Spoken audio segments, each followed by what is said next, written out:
энэ хүрэлцэн ирсэн Монголын одоо сурвалсан эрдэм тэмээлгэд та бүхэнд энэ өглөөний халуун мэндийг өргөн барья. За би энэ Сэрүүн сайхан хангаа тооны тухай, үүний гарал үүслийн тухай тавчхан шиг та бүхэнд ярьж танилцуулахыг хичээх гэж байна. За Далийн цэцэг алгалсан далай вангийн хашуу дасаж идээсэн төмний сүүн таталтай үлгий гэж бид хэлэх хэрэгтэй. Энэ Сэрүүн сайхан хангаа дуунаас ихтэй байх болоо хэмээн гэж бодож байна. За тэгээ миний ярих зорилго бол монголчууд бид уртын дууг Монголын ард түмэн өөрсдөө зохиож өв соёл, аж амьдрал, ахуй соёлоо багтаа өөрсдийн оюун санаа, өв соёлоо дээдлэн одоо дуулсан эртний олон сайхан дуунууд байдаг. Үүнд яа харахгүй одоо уяхан замбат твий наран эртний сайхан гэгшиг олон дуунууд байдгийг Монголын ард түмэн үеэс өртөөлөн дуулж, өвлөн хадгалж ирсэн бие тус соёлын өвөд юм аа. Бид үүнийг ардын дуу хэмээн нэрлэх боловч тодорхой зохиосон эзэнгийн олж тогтоож чаддаггүйгээс ардын дуу хэмээн нэрлэх болжээ.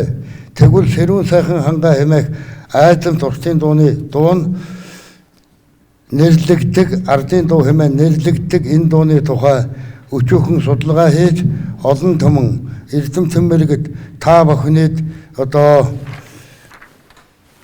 сонорт хөрөхийг хичээж байгаамаа. За ямар ч атууга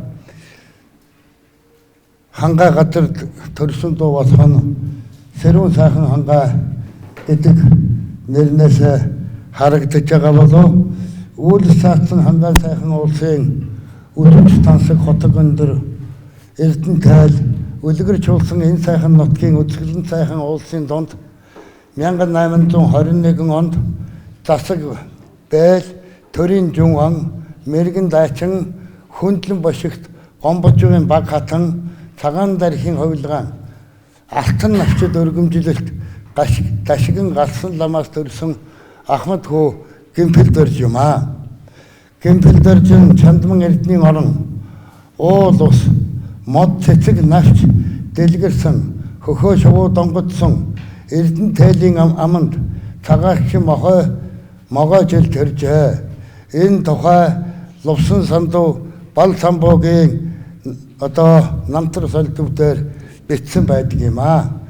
1826 онд түүний 2 дугаар дуу Цэрэнд орж хэвчитгүй цагаан зам мэт уулсын тунгалаг болгын хөрхрээ байгалийн сайхан цогцолсон үдсгэлэн сайхан хотог хайрхан уулын ар одоогийн нэрснээр Шанаат ороохын бэлчээр хэмээх газар төржээ.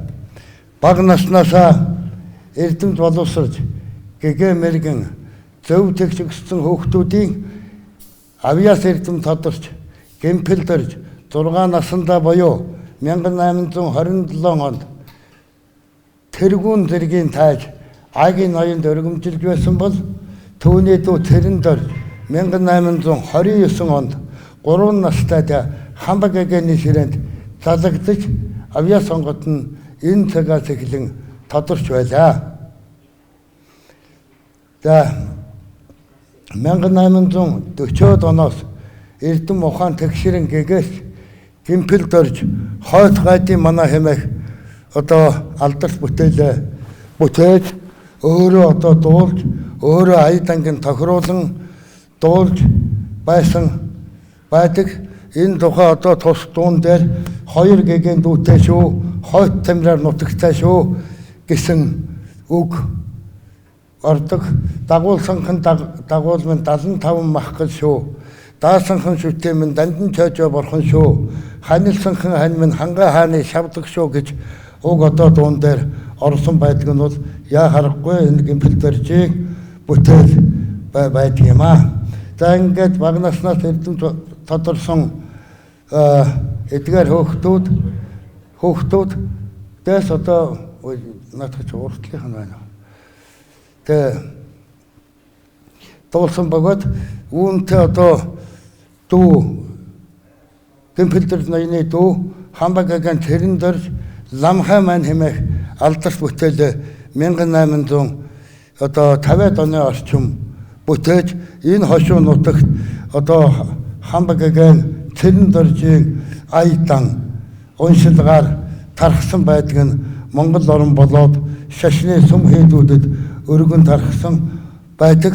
Хамгийн гол нь одоо Далай Чонкорвангийн хошуу Давхан аймгийн Эдэл сум Тосон цэнгэл ихүүл энэ тахир тариа танга хөвсгөлийн жаргал галт сумуудад бол энэ ламхай маань хэмээн тархсан байдаг бөгөөд энэ нь одоо янз бүрийн хувилбар болон нэр өөрчлөгдөн янз бүр болж одоо Чанграскийн маань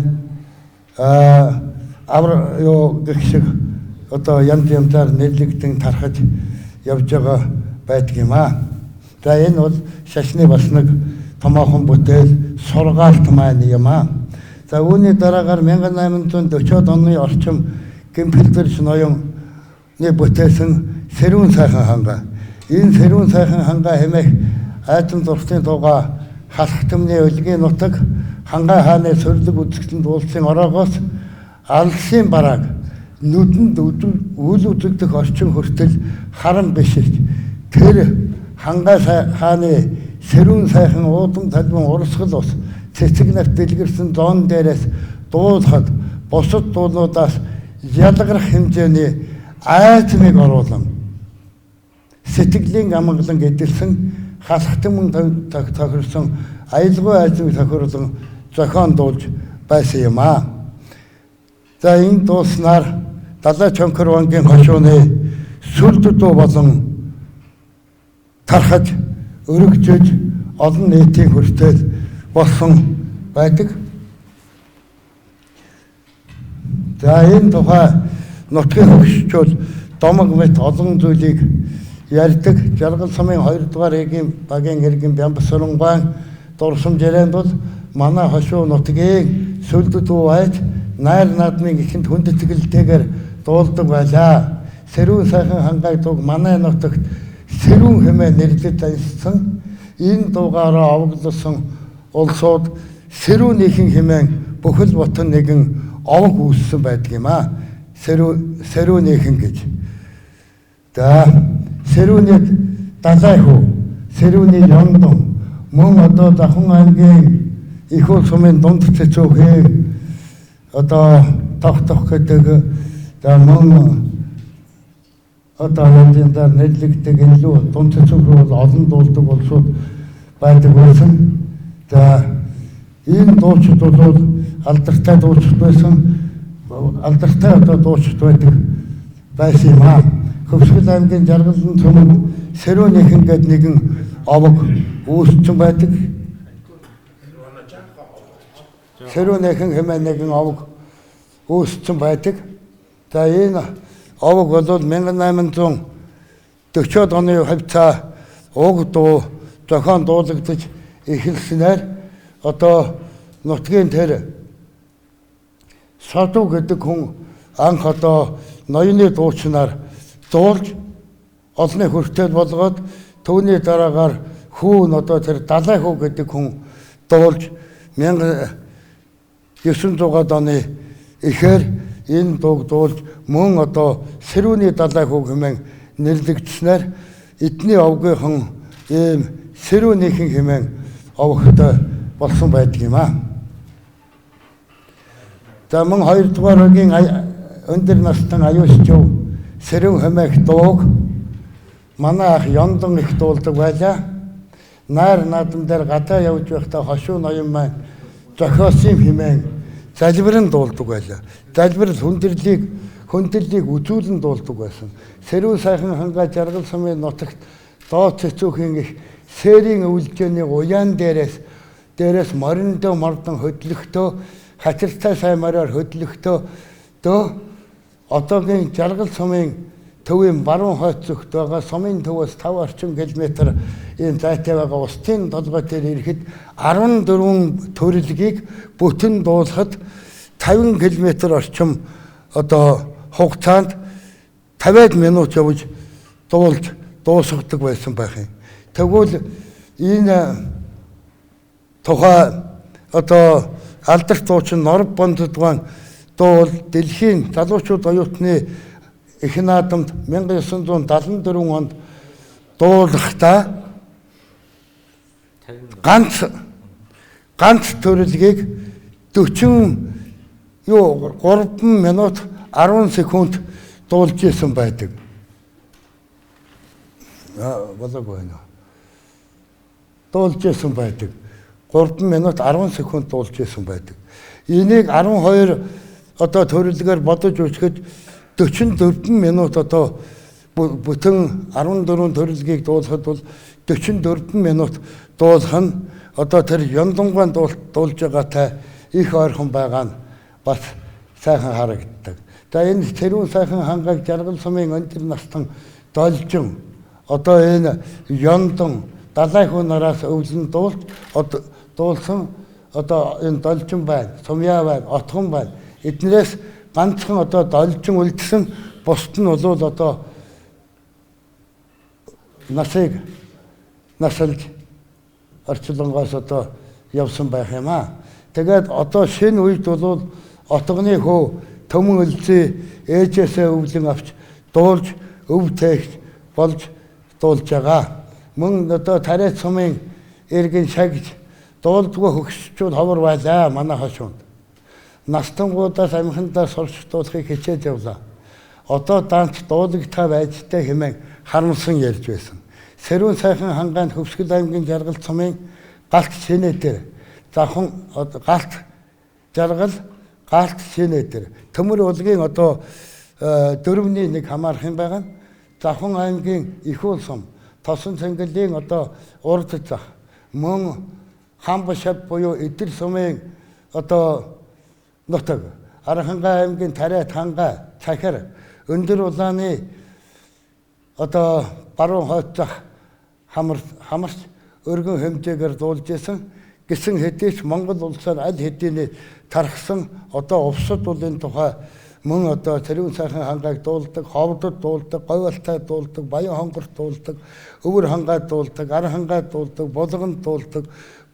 Ингээд яг одоо дууны хийх загвар бол нөгөө тэр айцман багсаж боржигн тал руугаа одоо хэвих ийм хандлага их гарч ирж байгаа. За энэ Цэрүүн сайхан хангаа дууны бүрэн манай нутаг оронд одоо нэршсэн, хадгалагдсан энэ их байж байна. Тэгэхээр энд одоо Цэрүүн сайхан хангаад нэ тунгалаг ус гэж дуулаад байгаа. Тунгалаг ус. Тунгалаг бос тунгалгын ус гэж одоо дуулагдсан байдаг. Энэ нь юу гэхээр уснаас одоо тунгалгын тунгалаг ус юм аа гэдгийг тунгалгын гэдэг үгээрээ одоо гаргаж илэрхийлсэн байх юм аа. За энэ доор нэг байж байгаа ба энэ мандал толгой гэж. Энийг одоо зарим газар манхан толгой гэж, зарим дуун дээр манхан толгой гэсэн хувилбар гараад ирсэн байна.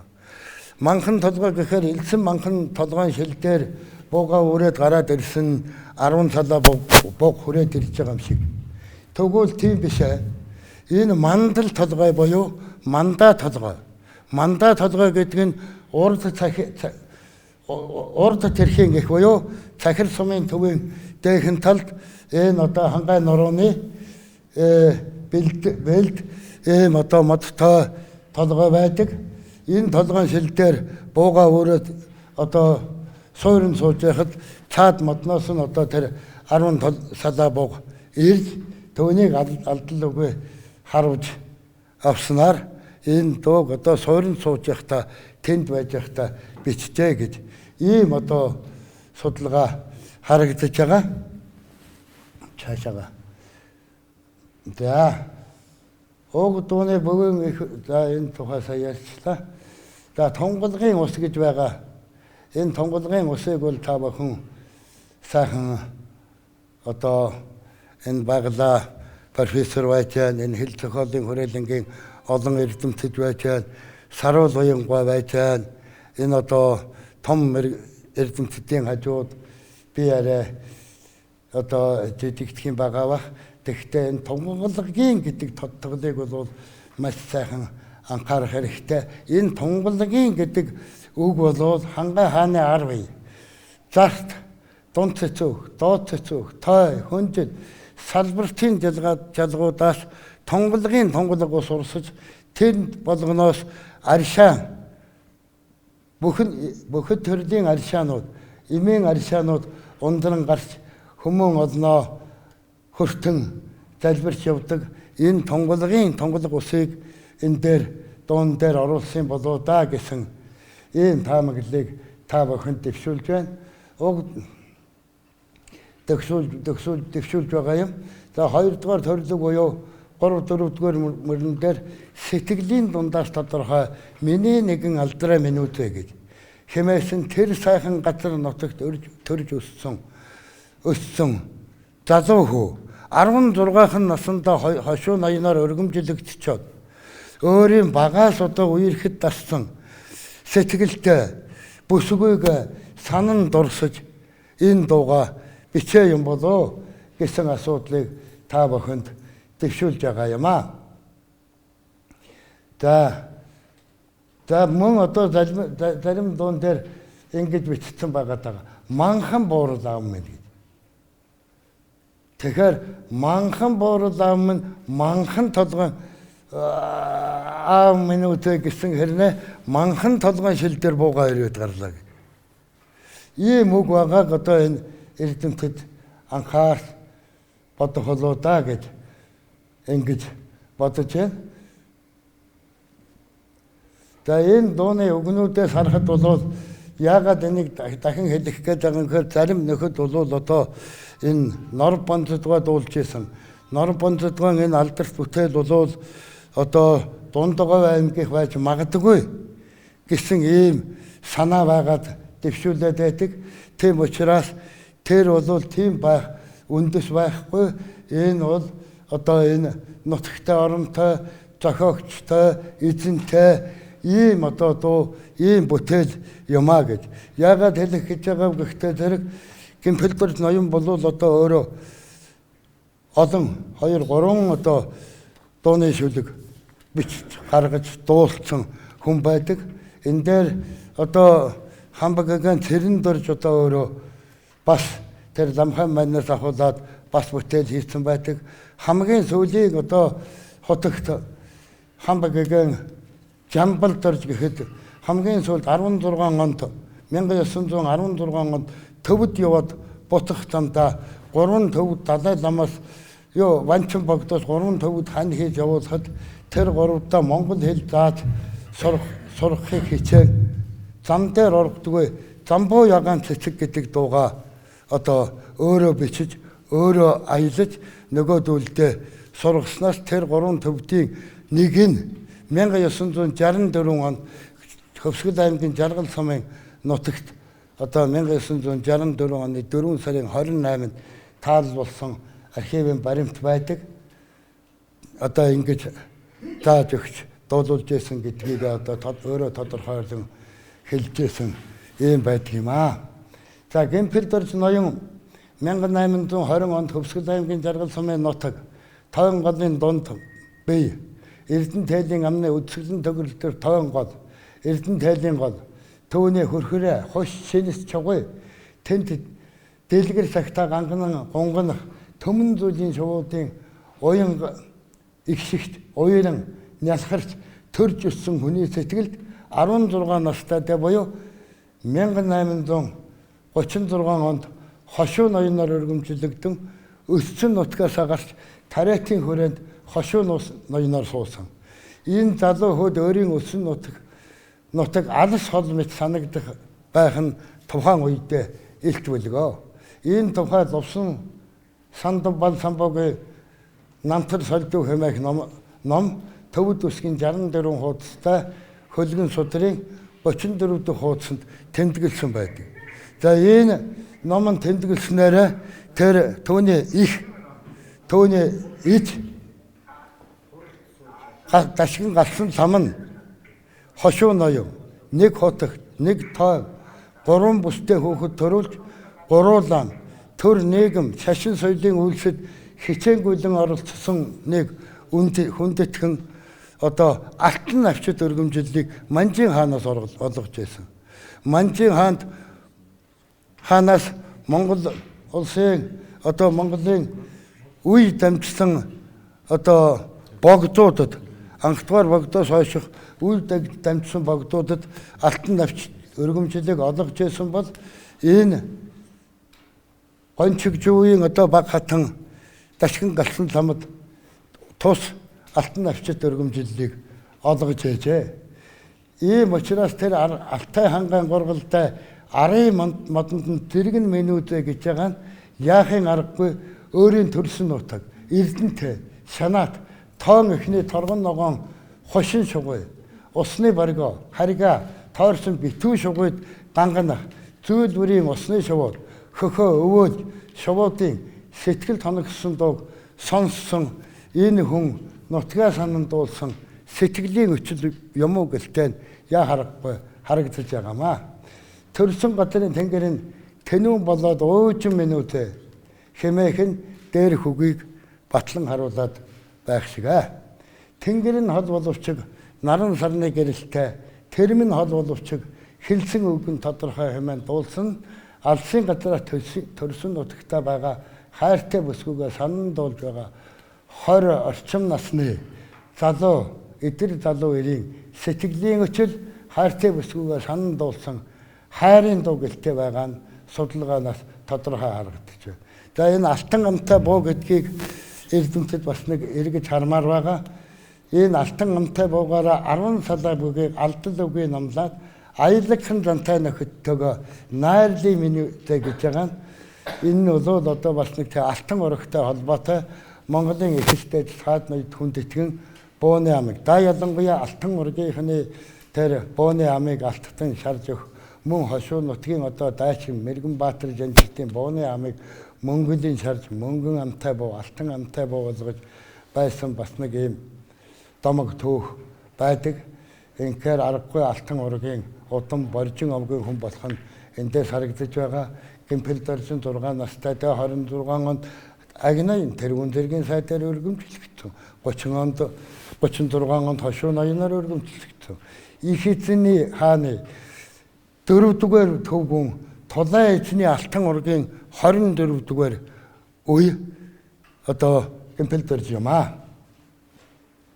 Дээдсийн дээрх бүтээлүүдийг манай нутгаар тогтохгүй Монгол улсын соёлын үнэт төв 1973 онд зохиогдсон Азийн хөгжлийн наадамд алдарт дуучин Орбан Цэдгай дуулж оролцсноор дэлхийн соёлын өвд одоо албан ёсоор нэрэн дэвшигдэж байсан. 1974 онд дэлхийн залуучууд оюутны их наадмаар Сэрүүн цайхан хангаагаараа дуугаа дуулж оролцсноор албан ёсоор ЮНЕСКОгийн дэлхийн соёлын өвд айдам туртын дууны төрлөөр бүртгэгдэж хүн төрлөختний соёлын өв болсон ийм гайхамшигтай бүтээл юм аа.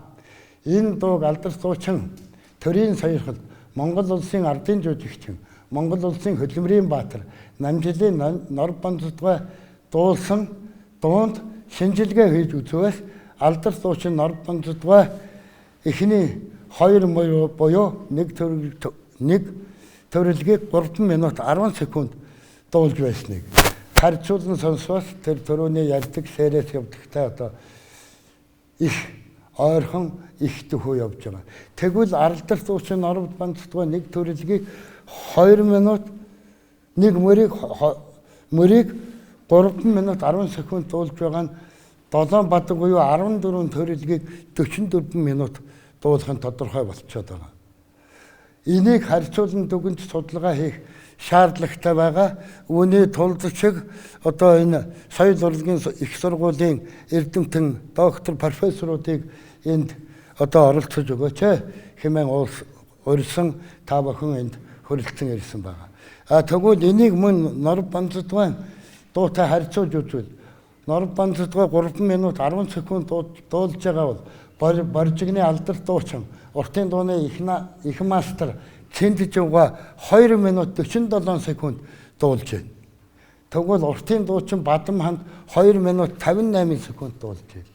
За мөн уртын дуучин Цэ Болормаа гэдэг дуучин 2 минут 50 секунд дуулж байна. Энэ бол эдгээр уртын дуучдаас Бадамханд 2 минут 58 секунд дуулж байгаа нь Норб Бандадгаагаас 12 секундээр богиносгод дуулж байгаа нь энэ уртын дууны энэ одоо айцам төрлөг хасагдах энэ одоо гуйвах энэ хандлага руу орж ирж байгааг энэ уртын дуу судлаачид эрдэмтэд та бүхэн соёл судлаач, урлаг судлаач та бүхэн анхаараарай гэдгийг хүсэж байна.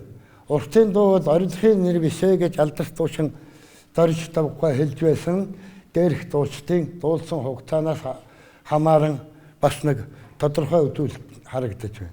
Норб Бандадгааг 1992 онд Японы Daily News санд түүний цээл хойно намуухнаар эхлэн төдөлгүй өгсөн тэнгэр цай уран гой нуглаад эргээ цохилтоор чимэгдэн хөвөлцөн хоолойн цараанд Кубиши шинжтэй хэмээн тодорхойлон томьёолж байсан байдаг.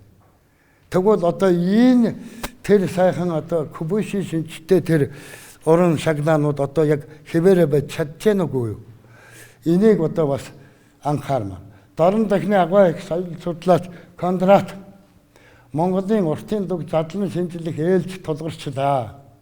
Үүнийг судлах судаалаачтай хүлээж байна. Ингэж урлагийн альва том үзэгдлийг үнцгийг дүгнэх нь маш хэцүү байдаг шиг уртын зүг судлах тийм хэцүү байх болно гэж тодорхойлон тэнд мэдээлж байсан байна. Норб Бандадгай бол Боржигн нутгийн дуучин. Боржигн бол Чингис хааны одоо авог, дээд авог. Тэгвэл дараа авог. Тэгэхээр нэр дуучин Дорж Тавга нэгэн удаа актив нэртэй эрдэмтэн Монгол судлаач Ирээ багшаас Боржигны найр яагаад ийм дэгтэй, Боржигны дуунууд яагаад ийм орон гой байдгийн болоо хэмээн асуухад нэртэй эрдэмтэн Ирэнчингой тэгэлгүй яадаг юм бэ? Хааны найрын дэг ганцхан Боржигнд л хадгалалт үлдсэн юм чинь хэмээн тайлбарлан хариулж байсан байдаг. Тэгвэл Гэмпэлдэржин Алтан ургийн 24 дэх үе Боржигн овгийн удмын хүн ажигуу. Сэрүүн сайхан хангаа дунд байгаа Норб Бандадгай дуулсан Боржигн чигийн аялгуу нуглаа шаглаа их гэж судлаачид та бүхэн онцлон үзэж байдаг. Тэрч дуулж эхлэхдээ яг Боржигн маягаар эхэлдэг. Тэгээд айцмыг аван явдаг. Мөн тэрээр дэлхийн нэр хүндтэй Кофуфогийн одоо Азийн шагналыг хөртөж байсан. Энэ уртын дууны гайхамшигыг дэлхүүл таниулсныг нь үнэлэн Монгол улс төрийн дээд шагнал хүртэл хүлээж байлаа. Норб Бандадгай 2001 онд Америкийн нэгдсэн улсын нэр хүндтэй одоо Вашингтоны концертын их танхимд цаг 40 минут дуулсан байдаг. Энийг Америкийн хөгжим соёлын өндөр боловсролтой мэргэжилтнүүд ирж сонсож үзээд энэ Норб Бандад гэдэг хүн бол дуучин хүн биш юм аа. Гэж яагаад дуучин хүн биш бэ гэхээр нэгэн хүний хоолойноос гарах пэцэг хүчийг давтагдшгүй одоо хүчтэй хослуулан боловсруулж чадсан агуу их эрдэмтэн хүн юм аа гэж дүгнэж байгаа нь бол одоо дэлхийд үнэлэгдсэн дэлхийн одоо ийм гайхамшигыг харуулсан ийм одоо дуучин байсан энэ дууг одоо энэ дуучны одоо дуулж байгаа сэрүүн сайхан хангайвал ийм хэмжээний одоо дэлхийд гайхагдсан бүтээл юм аа. Тэгвэл Монголиканы сэтгүүл нар гаргуулагч хэмээг нэгэн нийтлэлд бичигдсэн байх агаад түүнд Норб Бандад бол дуучин хүн биш юм аа гэд ахаад тодруулт. Дууг амьдруулагч бүтээгч хүн юм. Түүний дуулсан сэрүүн сайхан хангайг хинч дахин дуулж үлж чадна. Одоо дуулж чадахгүй ч байж магадгүй. Тэр бас сэрүүн сайхан хангай дууга бүр өөр янзаар дуулж чадна. Улирал тохируул дуулна. Өвөлийг тохируул дуулна. Зунад тохируул дуулна. Хавар намар тохируул дуулна.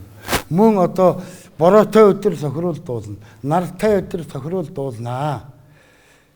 Тэгэхээр Сэрүүн сайхан хангааг яг нь хийцэн давтагдашгүй урам дархны бүтээл шиг өөрийн гэсэн тансаг давтагдашгүй тансаг аюулгуутай гэдгийг гадаад дотоодын хэвлэл дэлхийн цуутай эрдэмтэд судлаачид ингэж бичиж байхад дууг зохиогчийн тухай ганц үг дуурахгүй байгаа нь нэг харамсалтай юм аа. За үүний тулд одоо илтгэгчийн зүгээс дараах асуудлуудыг дэвшүүлэн тавьж байна. Сэрүүн сайхан хангай айдын зуртын дуун хуучин сайн ноён хан аймгийн Далай Чонхор онгийн хошууны ноён гончигжвийн уган хөө Далай Чонхор хүндлэн бошигт засаг төрийн жунван гимпэл дөржийн нэрээр зохиогчийн нэрийг дэмжиж өгөхийг хүсэж байна.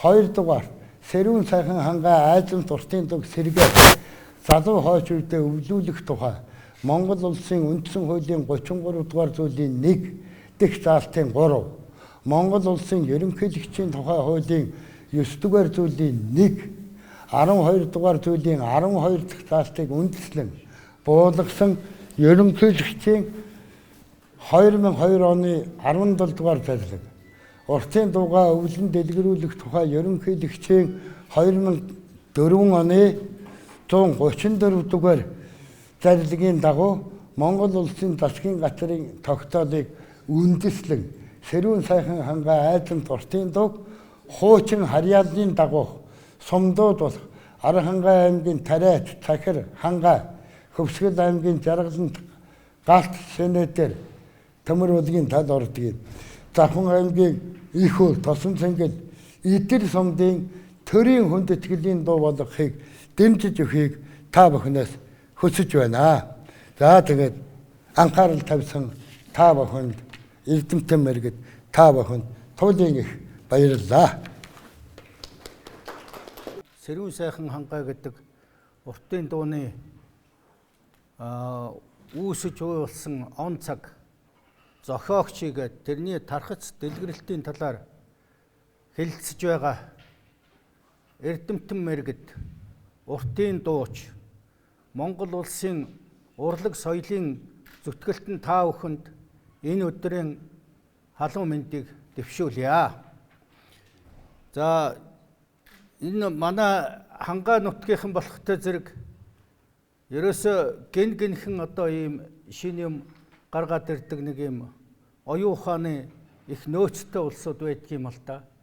Одоо яг өнөөдрийн энэ үндсэн илтгэлийг хэлэлцүүлж байгаа Бадмаад орж гэдэг хүний нутаг болвол энэ Хөвсгөл аймгийн Их Жаргал, Галт, Шин эдэр хуучин зүрх сум гэж байсан. За тэгээд одоо Завхны Их уул, Тосон цэнгэл эдэр гээд одоо ингээд энэ дагуу бол одоо ийм их хурц ухаантай улсууд төрж гардаг ийм юутай. Пүрэв Даш гээд Монгол улсын хөдөлмөрийн баатар төрийн шагналт хүн байсан. Албан ёсоор ерөөсө сургууль төгсөөгүй.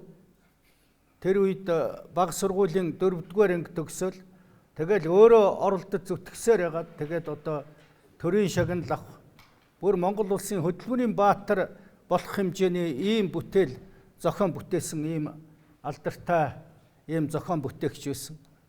За манай Үлэмжийн аварцад гээд энэ социализмын үед Монголын одоо хуруу дарах цөөн алдартай нэгдлийн дарга хүн энэ хүн бас тэр сургууль соёлын мөрөөр нэг явуулгүй байж байгаад одоо 100 жилийн ойгоо тэмдэглэх гэж байгаа мөрөнгийн 10 жилийн дунд сургуулийг оройгоор 10 дугаар анги төгсөөд тэгээд одоо тэр Монгол улсад одоо хөдөө аж ахуйн үйлдвэрлэлийг хөгжүүлэх, нэгдлийг өөдлөн дэвжүүлэхэд онцгой хувь нэмэр оруулсан ийм байх жишээтэй.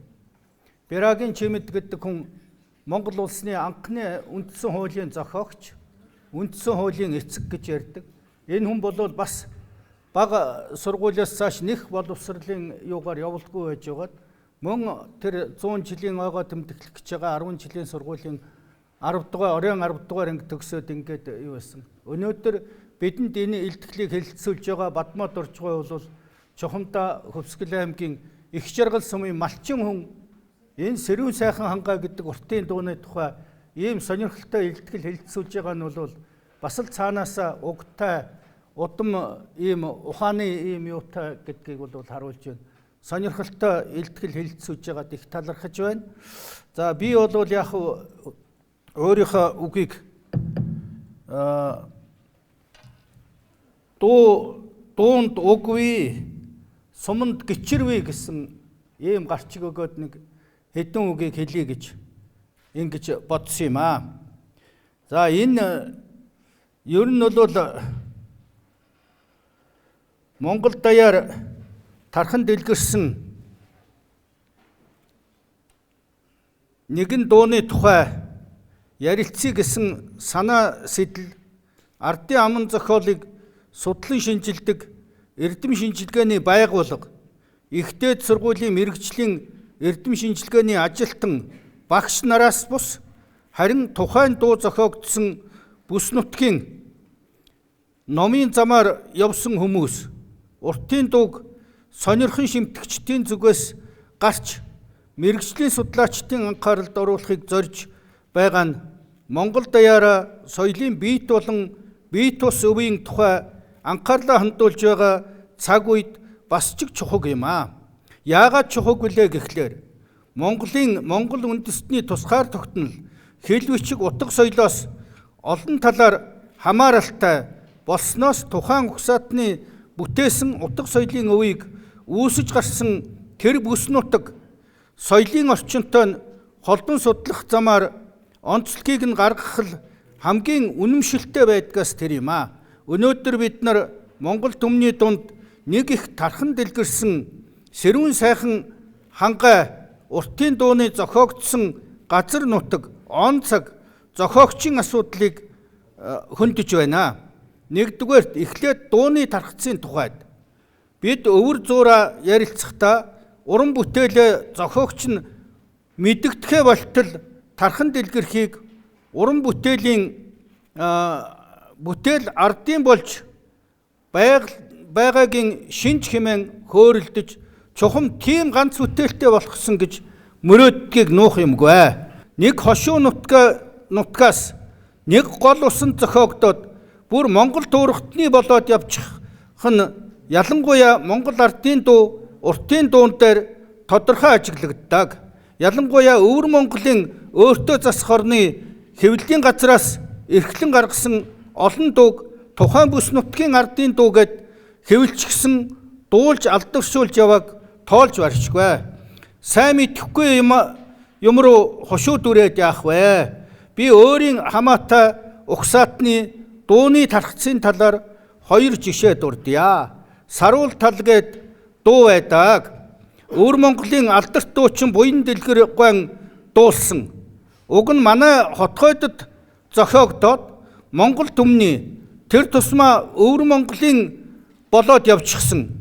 Саруул тал нь байвчиг шавартай намгийн мэдээр сайхан амраг байвчиг санаа сэтгэлийн таниараа гэсэн үгтэй дуунд аялгуун дуунд гарч байгаа байгаль орчин дууны аялгуун яриангүй тэс нутгийн ардын дууны аяс мэдрэгдэнэ. Хоёр дахь дуу нь хотгойдын унаг бас л Монгол даяар дуулагддаг. Өвөр Монголын зүүн сөндөд бүр хөшөөтөө тентхийн сүлд дуу болчихсон дуу юм аа. Яг үүн шиг Сэрүүн сайхан хангаа хэмээх уртын дуу нь уг нь Сайн Ноён хан аймгийн Далайчонхор вангийн хошуу ноён Гэмбэлдоржийн зохиосон дуу гэж ярьж байгаа. Хошууны сүлд дуу гэж судлаач Батмаа дуу болгоё гэж судлаач Батмаа Доржгой хэлээд байгаа юм аа. Тэгтэл энэ дуу маань Монгол даяарт дэлгэрсэн уртын дуу тэр тусмаа 20 дугаар зуунд Монголын ард түмний уртын дууны өвийг дэлхийд гаргасан алдарт дуучин Норбанцтгой 1957 онд дэлхийн залуучууд оюутны фестивалаас алтан медаль авчирсан дуу. Энэ тухайд Дундгой аймгийн Дэрэн сумын хөдөөд дуулж явсан Малчин охин 1957 оны 7 дугаар сард Москва хотноо дэлхийн залуучуудын наадамд оролцож Сэрүүн сайхан хангаа дуугаараа ардын дууны уралдаанд тэргүүн байр эзлэж Монгол хүн уртын дуугаараа анх удаа дэлхийн тайзнаас алтан медаль авчээ гэж бичсэн байдаг. Мөн Сэрүүн сайхан хангай дуу нь түүний дуулснаар ЮНЕСКОгийн аман ба соёлын бие тус өвийн шилдэг үтэл тодорсон гэснээс гадна Норбандтгай өөрөө нэгэнтээ Сэрүүн сайхан хангай бол миний зүрхний дуулал, миний сүлд дуу юм гэж хэлсэн байдаг. 2. Уртын дуу зохиож байсан уламжлалын тухайд судалгаанаас ажиглахад ер нь хошуу ноёд, хутаг туйлгаад удам дамжсан бичиг соёлын уламжлалтай хувьд өөрсдөө уул усаа аргадсан хөлөг сайн мориороо бахархсан дуу зохиож ирсэн шиг байна.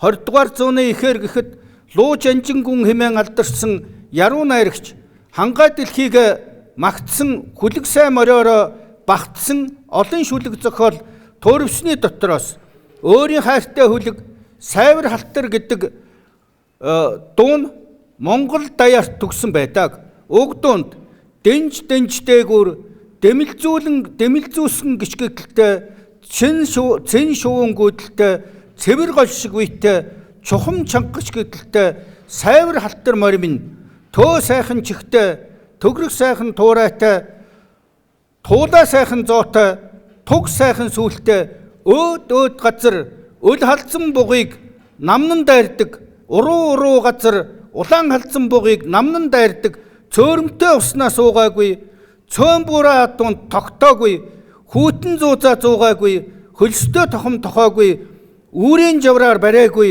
үдшийн жавраар сойгоогүй чухам чангаж гэдэлтэй Сайвар халтар моримын хэмээснийг судлаач гээ цэдэвд орж Сайвар халтар морь бол домог биш бидний түүх намтар бүхий хүний алдартай хурдан морь байсан нь гарцаагүй хэмээн бичжээ.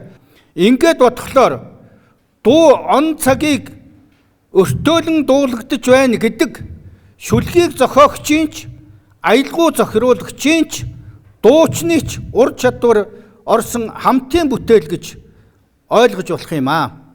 Харин үүнд анхаарах энэ цагийн хэлгээр зохиогчийн эрхтэй холбоотой зүйл их байна. 1. Аливаа дууны төврийг эмэгтэйчийн хувьд бас даруйд анхаарах юм байна. Үүнд эмэгтгэл төвөрт орж оруулж байгаа дуу маань ардын богино болон уртын бэсрэг уртын дууны тухайд Монголын аль угсаатны бүлэг тамаархт өвбэ гэдгийг онцгой анхаарах ёстой.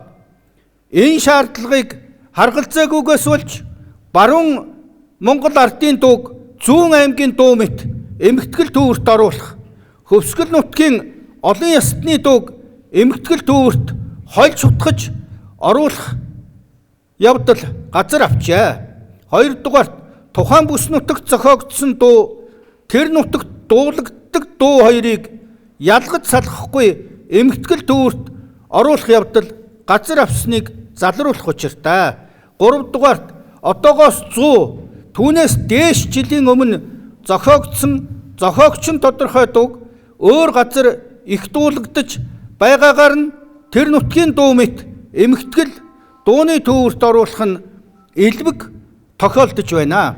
Миний санахад өнөөдөр хэлэлцэж байгаа Сэрүүн сайхан хангай дуу бол ийм л төөрөгдлөөс болж хангай нутгийн дууг элбэг дуулагдгаар нь тэр нутгийн болгон дууны эмэгтгэл төвөрт оруулах ийм нэг зүйлийн бас нэг анхаармаар зүйл байна гэж би бодож байна. 4 дугаарт ур чадвараар сонсогчдын анхааралд орсон ардын дуу дуулдаг энэ цагийн олонний танил болж яваа 2 дуучин хос аргагүй амраг хэмээх Монгол ардын дууг Баян хонгор нутагт зохиогдсон ч гэлүү нэг юм яриад байсан. Тэгтэл Монгол ардын язгуур урлаг судлаач яруу найрагч Дүгэрживэн Баасанжив аргагүй амраг хэмээх Монгол ардын дуу бол Эрдэнэ дүүрэгч банкын хошуу ноёны хүрээнд зохиогдсон анх хар цатны дуу нэрээр тэр цагта тархаж байсан хэмээн туваад элчин төлөөлөгчөөр явж байсан Дэндв гэдэг хүний ярианаас үндэслэн бичсэн байна. 5 дугаарт гарсан угтай нийтэд өргөн дэлгэрт тархсан сэрүүн сайхан хангай мэт дууны тухайд нэгэн зохиосон эзэн тодорхой бүтээлийн тухайд үе дамжуулан дуулж байгаа уртын дуучид нэгэн тодорхой зохиогчийн батлагдж байгаа учраас уг дууны зохиогдсон газар нутгийг их тодорхой дурдж байх ёстой гэж бодож байна. 6 дугаарт үүнээс улбалаад ямар ч бай дууны эмхтгэл төврийг бэлтгэхэд Шинжлэх ухааны академийн хэл зохиолын хүрээлэнгийн ардын аман зохиол судлаачид ихтэй сургуульд энэ чиглэлээр мэргэжсэн багш судлаачдын үүрэг хариуцлагыг эрс дээшлүүлбэл зохилтой. 7-д нь дууны эмхтгэл төврийг бэлтгэн гэдэг нь мөнгөтэй хүний дураар хийдэг эсвэгөөс сонгуульд нэр дэвшигчдийн сурталчилгааны багийнхны оромддог ажил биш гэдгийг хатуу анхаарах цаг болсон байна.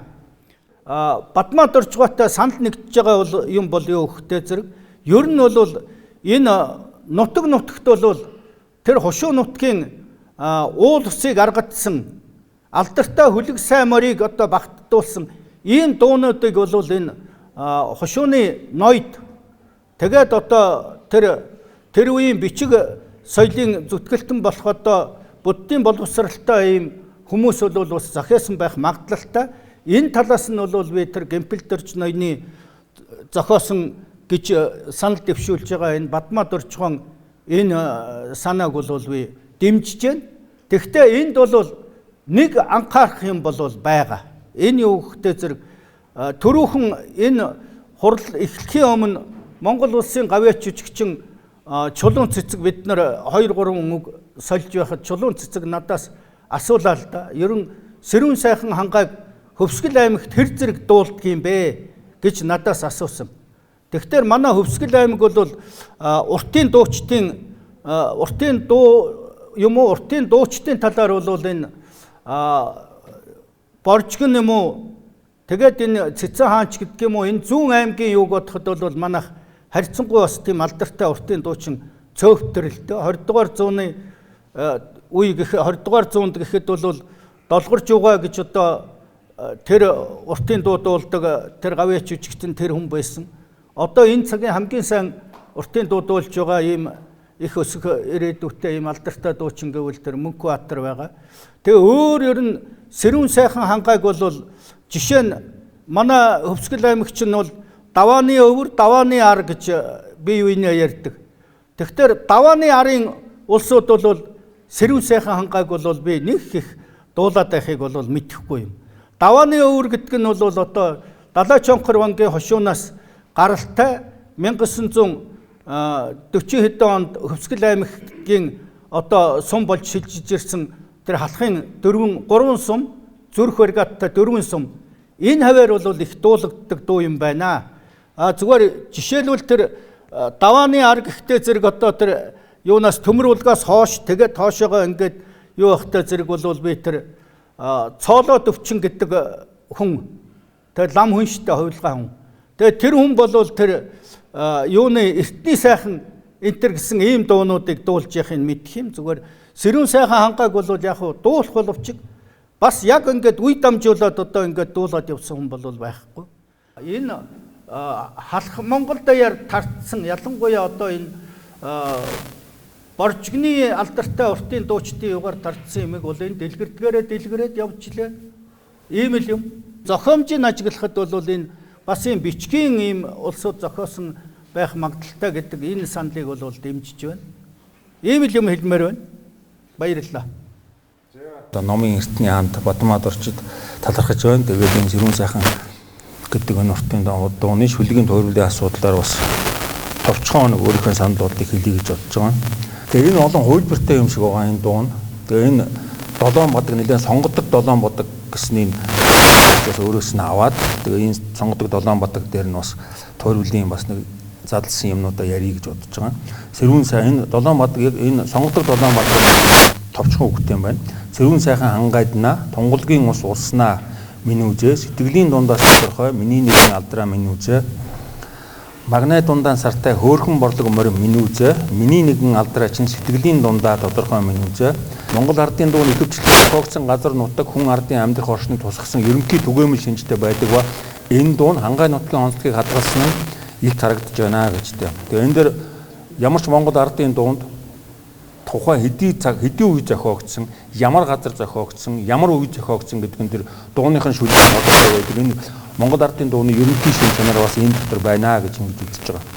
6 дугаар бадагт бие баатрын хийдэг үеийн тухайгаас төрийн хар хүн буу уурч ан агандаг ойлголтыг илэрхийлээд төмөн олонтойгоо найрлан амар эрүүл энхийг хүссэн ерөөл бэлэгдлэр дуусгасан байна. Ийхүү 7 бадаг шүлэг нь эхнээсээ сүүл хүртэл нэгэн хүний хайр сэтгэлийн илэрхийлэл болсон үйл явдалд өгүүлэмжээр илэрхийлэгдэн нутаг орон ойр дотныхондоо эрүүл энх ад жаргалыг хүссэн амар хамгаалал руу тэмүүлэн тунхагласан энх амрын дуулал болон ард олны дунд дуулагдсаар манай үед төрж ирсэн байна. Сэрүүн сайхан хангаа хэмээх уртын дуунд онцлон анхаарал хандуулж буйд талархууштай. За нөгөө талаас тус тууг өнөө хүртэл айл нэг хувилбар шүлгээр нь буюу экологийн үзэл санаа утга агуулгын хувьд бүрэн гүйц дуусан цохих ур чадвартны дуу хоолой ухамсарт бичлэг мэдэгдсэнгүй. Тиймээс угсаатны уртын дууны уламжлалд ил дуу ямар байр суурьтай болох тухайд хээрийн судалгааны аман сурвалжаасаа голлон иш барихын ялдар нэгэн хувилбарыг жишээчлэн авч үзэх нь зүйтэй гэж бодлоо. Улмаар тэрхүү хувилбар нь бусад хувилбараас аялгауны хувьд ямар шинж тэмдгээр ялгаатай ямар үзэл санаа утга агуулгыг тухайн угсаатны бүлэг чухалчлан бэлэгддэг вэ гэсэн асуулт төвшүүлэн эрдэм хэмжлэгээний багч болов холбыг зорилоо. За судлагдах нь Монгол орны хангай нуруу хүн урд говь тал нутаг болон өөр Монголын Ашаа аймаг дахь Эншаан уулын буус нутгийг ерөнхийлөн хамарч байна. Одоо миний хэлээр за онцлог жишээ нь тухайн аймгийн цагаан чулууд сумын малчин өндөр настан харчин халах ховгийн жамцын равдан жамцын одоо тэрүүн судалгаа. За түүний талаарх дагалдах уламжлалт мэдлэг юм аа. За энэ судалгааг гүйцэтгэхдээ Сэрүүн сайхан хангаа дууны хувилбаруудыг босоо чигт одоо сайн муу, сайхан муухай, том жижиг гэх зэргээр нийгмийн хувьслын онолын гоо зүйн хатуу шалгуураар авч үзэхээс аль болох одоо зайлсхийснэ хэлэх нь зүйтэй. Харин Монгол угсаатны бүлэг нутаг нутгийн хувилбарууд нь өөр хоорондоо ялгаатай. Тэр ялгаа нь тухайн өвлөгчдийн уламжлалт болон өнөө цагийн оршихуйн орчин нөхцөл дэх үзэл санаа одоо хэв заншил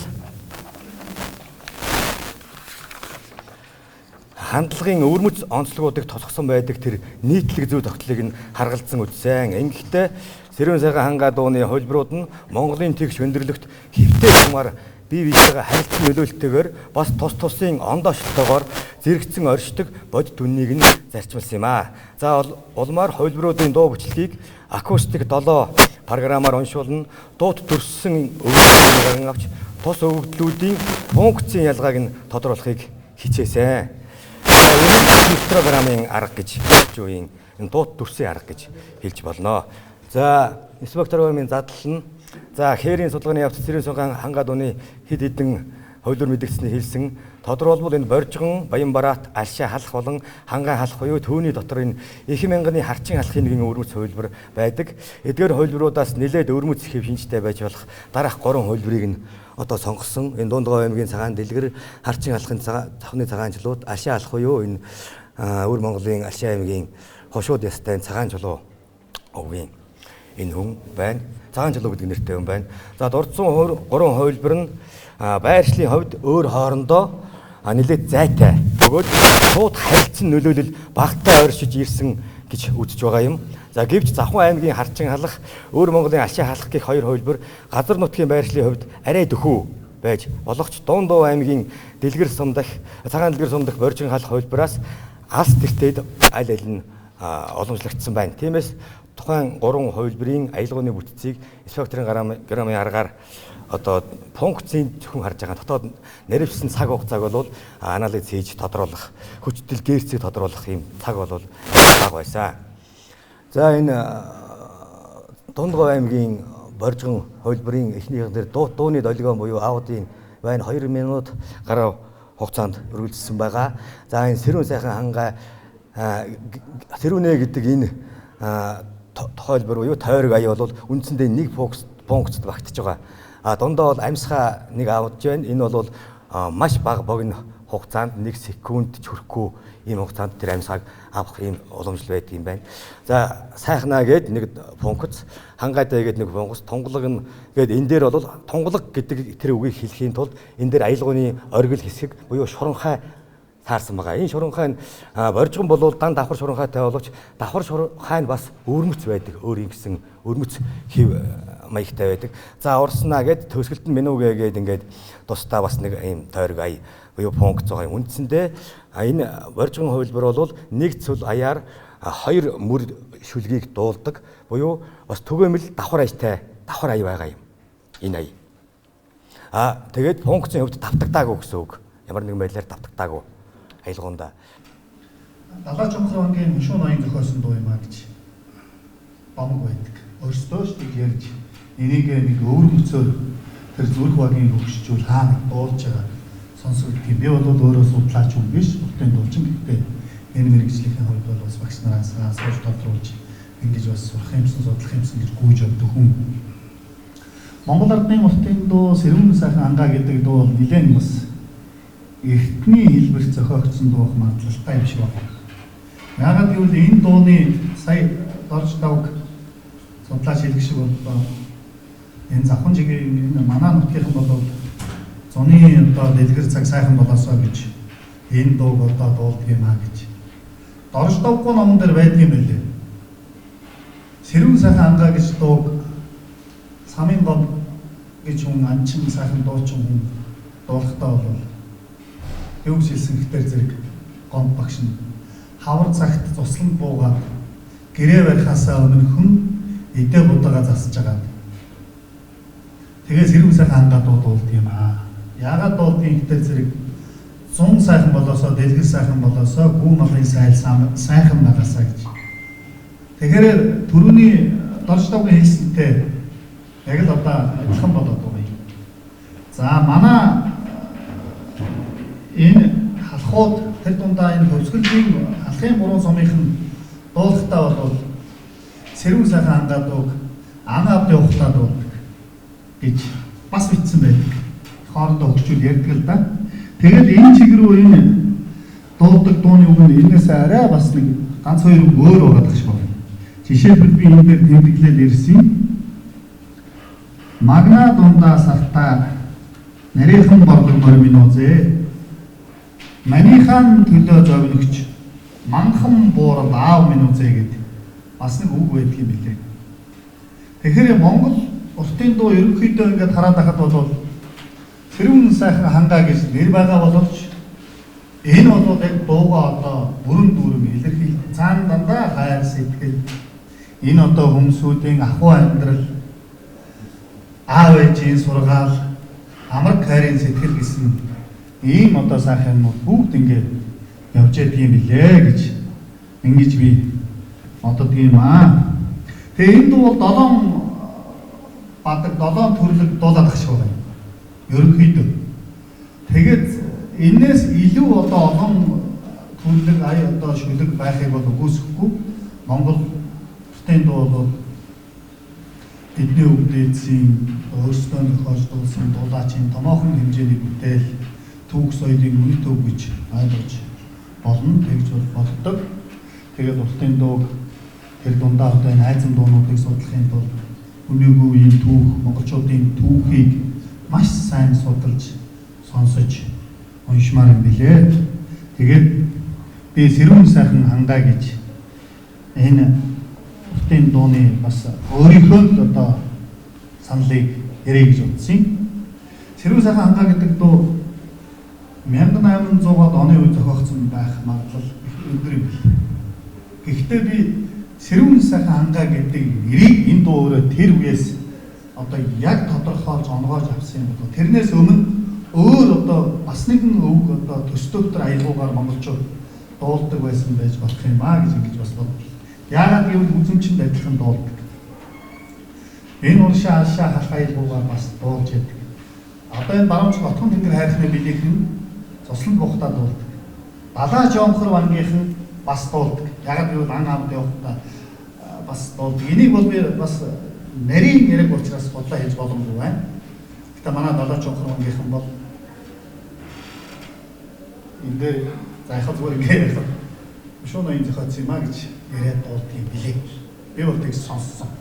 Тэгээд дуулж байгаа хүнийг ч хажуунаас нь харж ирсэн. Тэгэхээр энэ уртын дуу бол Сэрүүн сайхан хандаа гэдэг дуу 1800-аад оны үед л энэ нэрээр гарч ирсэн баг. Тэрнээс өмнө бол ямар нэгэн одоо юм том аялал байж бас болно. Тэгээд улам сайжруулаад монголчууд өөрсдийнхөө одоо нүүдийг чиг эмээлийн хэлбэрээр татаад манай алхууд очиж арай өөр хоёрдугаар тэр үеийнхээ зан заншил дотор нутгийнхын аялгаунд оруулаад дуулсан байж болно.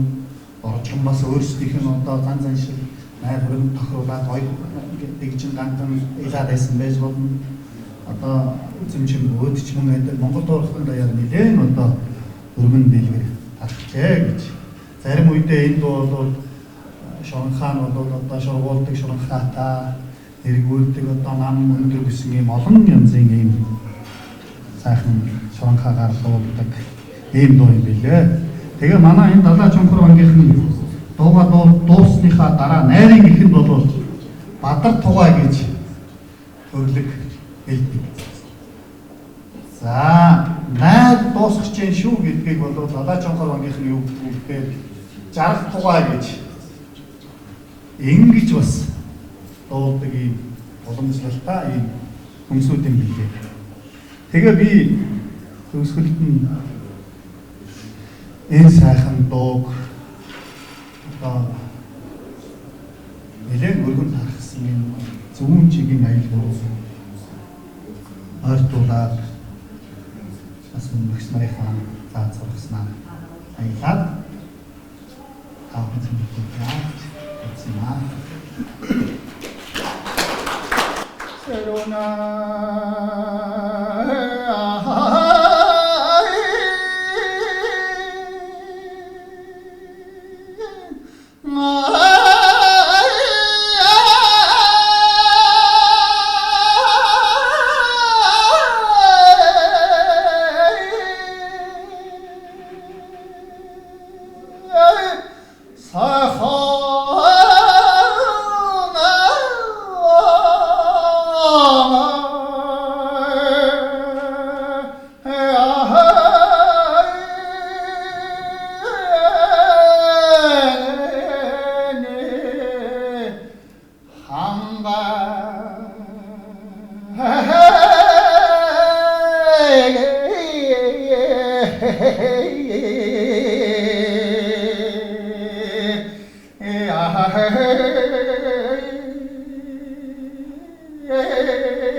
Хамгийн сайн сайхан бүгдийг өсөн өрөөё Монгол дуугаан сурталчилж хадгалж хамгаалж дэлхийд айдаг энэ сайхан уламжлалт бүртийн дуугаа түгээн дэлгэрүүлж сурталчилж явуулна. Явна. Та бүхний уламжлаад байлан төөх соёл суртахуун орон нутаг олон төмөн хийгээд хүн золон олонд ёс заншлаа сэргээж таниулж байгаад хүндгэлтэй байна.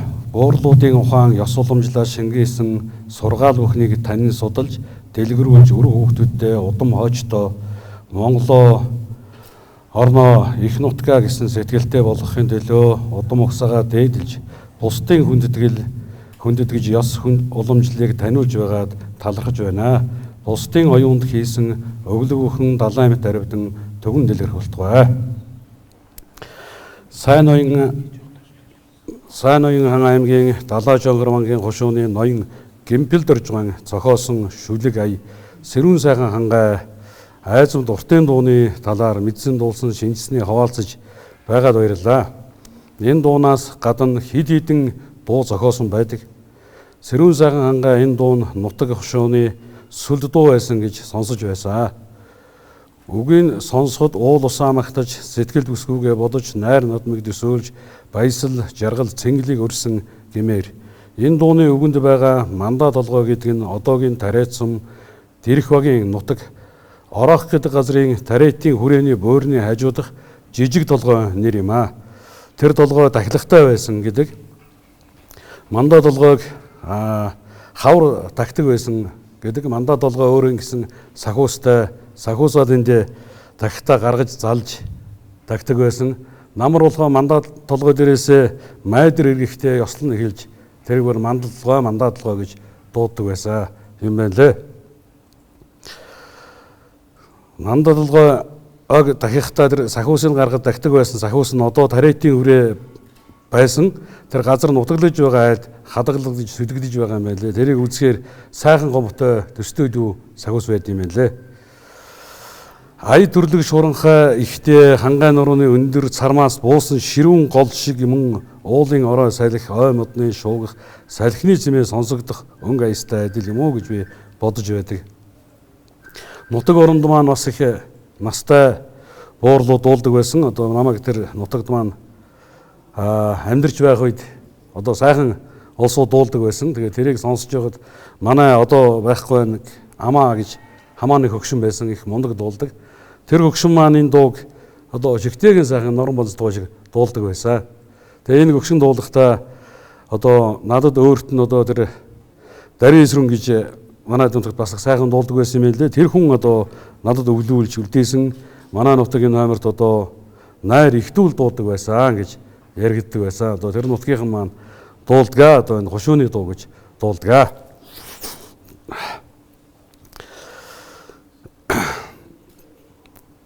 Нутаг оронд түмэнд танигдж түгээгүй олон мөн сайхан дуунууд байдаг.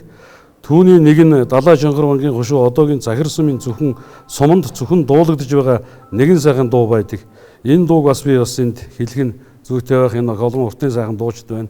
Тэр дуучид бас сонсож тэрийг бас сайхан төгөн дэлгэрүүлээсэй гэж би бодож байна. Энэ дууг нь сэргэлэнхэн гэж дуу байдаг. Энэ дууны үг нь сэргэлэнхэн өндөр ууланда сэрүүний будан татнаа сэтгэлийн амраг түүнтэйгээ уулзахын өрөөлөө талвия. Хоёрдугаар уг нь тэмээн өндөр боловчиг тэрэгний аясаа дагдаг нь билээ. Тэргүүн нь олон боловчиг төрийнхэн аясыг дагдаг билээ гэд. Энэ жаажгаа бас нэлээд хэдэн тематиктай ингээд их хоёр удгийг би дурдан сонсуулъя. Энэ дууг зөвхөн манай захиртал одоо дуулагдж байна. Энэ өөр газар ерөөсөө энийг дуулж байгаа хүн алга байна. Уртын дуу хэдэн одоо уртын дуучдаас би асууж байсан. Тэгээ энийг одоо дуулж байгаа хүн байна уу, мэдж байгаа хүн байна уу гэж би одоо асуудаг. Одоо ийм хүн одоохондоо байхгүй байгаа юм. Тэгээ бас зарим нэгэн уртын дуучид бас энийг нэг сайхан дуулж өгөөч гэж хүссэн. Бас нэг өвөр Монголын энд доктор сурж байгаа нэг хүн бас энэ дууг авсан өвөр Монголдоо дуулъя гэж. Тэгээ энийг бас төгөн дэлгэрүүлээ гэдэг. Үг нь их тийм сайхан бас төгөлдөр. Тэгээ ая их сайхантай бас энэ Сэрүүн сайхан хангайтай төстэй их шуранхай өндөртэй. За мөн одоо миний урдын 14 дугаар дүр 16 дугаар дүрийн тэгээ хам гэгээний зохиосон одоо 70 онгоос тодорсон байдаг бүгдээр эднүүдийн маань зохиосон одоо их олон сайхан дуунууд байдаг. Тэр дунд одоо миний сонсож байхад энэ бодол цолмон хүрэн гэдэг дууг 14-р дөр дуулдаг байсан гэж би нэг эдрийн их сайхан настай хүнээс сонсож байсан. Яагаад энийг дуулж байгаа юм бэ гэхээр би одоо 14-р дүрдээ энийг зохиосон учраас энийг дуулаж амьтны гим зовлон гэтлгэж явах юм аа гэж дуулдаг байсан гэд 16-р дүр өөрөө бас их сайхан дуулдаг. Нутаг орон дээр идэрт хушуунда тэндэн одоо найр ихлүүлдэг бас их тийм ёс жигтэй байсан юм байна лээ. Тэгээ энэ дууг маань одоо идэр энэ талаар бол бас нэлээд сүрхий дуулдаг. Энэ дууны үг нь болохоор энэ бодол цолмон хөрөнгөө буцхийнхаа аян дунаараа 302-ын бурхан жожоо шүүжгнөө гэж. Тэгээд ийм одоо сайхан яг эзэн тодорхойгүй нардын төмний болсон олон дэх төвсөн сайхан дуунууд байна. Тэгээ энэ дуунуудыг яг энэ дуутай адилхан яг өөрийн эзэнтэй болгоод тэгээд ингэж алдаршуулвал сайхан байх байхаа. Сайн ноён ангимгийн далаа чанхар гушууны тэр гимпэлдэр ноён айлын одоо том хүү байдаг. Тэрний дараагийнх нь дүүн бол доодох дүүн болохоор хам гэгээний 3 дугаар дүрээр тодорж байсан. Тэрний баг дүүн болохоор одоо тойн хувирг болж байсан. Тэгээ мөн одоо миний 14 дугаар дүр мөн энэ гимпэлдэр ноёнтой нэгэн одоо ах дүүсийн үеийн хөвгүүд болж мэндэлсэн байдаг. Та бүхэндээ баярлалаа. Сайн ноён хааны бадар чонхоргийн хөшөө буюу алхын уран замын зүйтэй хөшөө хөндлөн банкын болж захиж байсан. Гэмтэл орчин хошууны найрах засаг ноён байсан. Мөн засаг ноёны албыг 49 жил хашсан гэж энэ хүүхийн олон баримтуудыг түшиглэж бас эндээс нэлийн их сурвалжийг харахыг хичээлээ. Тэгэхээр гэмтэл орч ноён хошуу мөдгийг захиран аль түшгээс гадна айж нөхрийн дууны шүлгийг зохиож өөрөө дуулж байсан гэсэн энэ сурвалж бичиг бол хойд мамаа гэдэг одоо дуу байдаг. Энэ дууны түүхийг судлаж байхаас гэмтэл орч ноёны өөрөө зөвхөн дуулж байсан гэсэн энэ баримтыг олж тогтоож байсан юм аа. Тэгэхээр эрдэмтэнтэй санал нэгж байсан юм аа. Тэгвэл сэрүүн сайхан хангаад дуу мөн гэмтэл орч ноён өөрөө зөвхөн дуулж байжээ. Энэ тухайд судлаач Ойдын Бадмаадар жах ном гэлтэй хонтой өгсөж миний тухайд бол сэрүүн сайхан хангаад дууны үгийн урлагийн одоо үгийн урлал онцлогийн тухайд цөөн хэлье. За сэрүүн сайхан хангаа дуу бол маш олон хөлбөртэй. Тэгээ би энэ яг өөрийнхөө ажигласан хэсгийг бол Бадмаадар жахын судалгааны бүтээлээс авсан. Дууны шүлгийг Монголын гэдэг энэ утгатай үг орсон хагааны хосол усны арганы дээр сайхан шууд тод харагддаг нэг ийм төрөлтэй.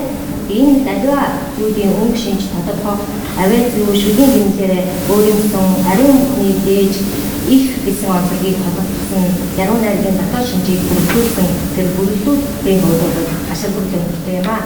Тэгээ магнаа дундаас салтаар хөөрхөн борлог мөрийн зэ одоо түүний хаас гадна хэмжээ хэмнэл тодорхой хэлхийц яруу санхүүгийн байдал ур бүсэл зэргийг хадгалах шаардлагатай байдаг.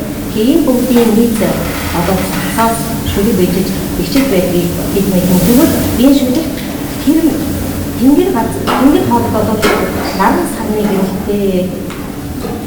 сарны гэрэлтэй тодорхой юм үзээ. Хэрмэн холбоодох чиг хийсэн үгэн тодорхой юм үзээ гэсэн энэ санаагаа энэ одоо санааны зоргоор төлөө очихын аргагүй асар суугаа амраг нэрмээ бүлээж сэтгэл чивэж итгэлийн гэрэлтэй байж хийсэн үгийг нь баттай бодож санах бүлэгийн гинсэн буй энэ хүний ухаанаас ургасан дуу болон одоо болж аялгууч хотын энэ байдал ихийг мэдээсэн.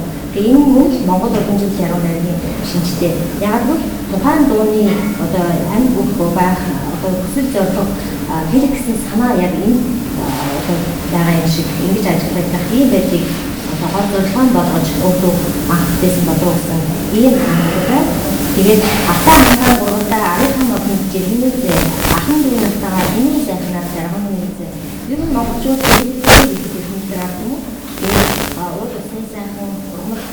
ногооны тэгшээр энэ бүгдийн дунд атаа хангаа гурвандаа харийнхаа модны жиргэж байгаа бүхтөө нартаа тэмэг захнаар жаргая гэх энэ сайхан сэтгэл уужрлын байдлыг илэрхийлсэн бас бидний шинжтэй. Энэ дууны үг яг энэ хэсэгтээ болохоор жиргэн үүзээ жаргын минүзээ гэсэн аялгаутай ихээхэн байгаа.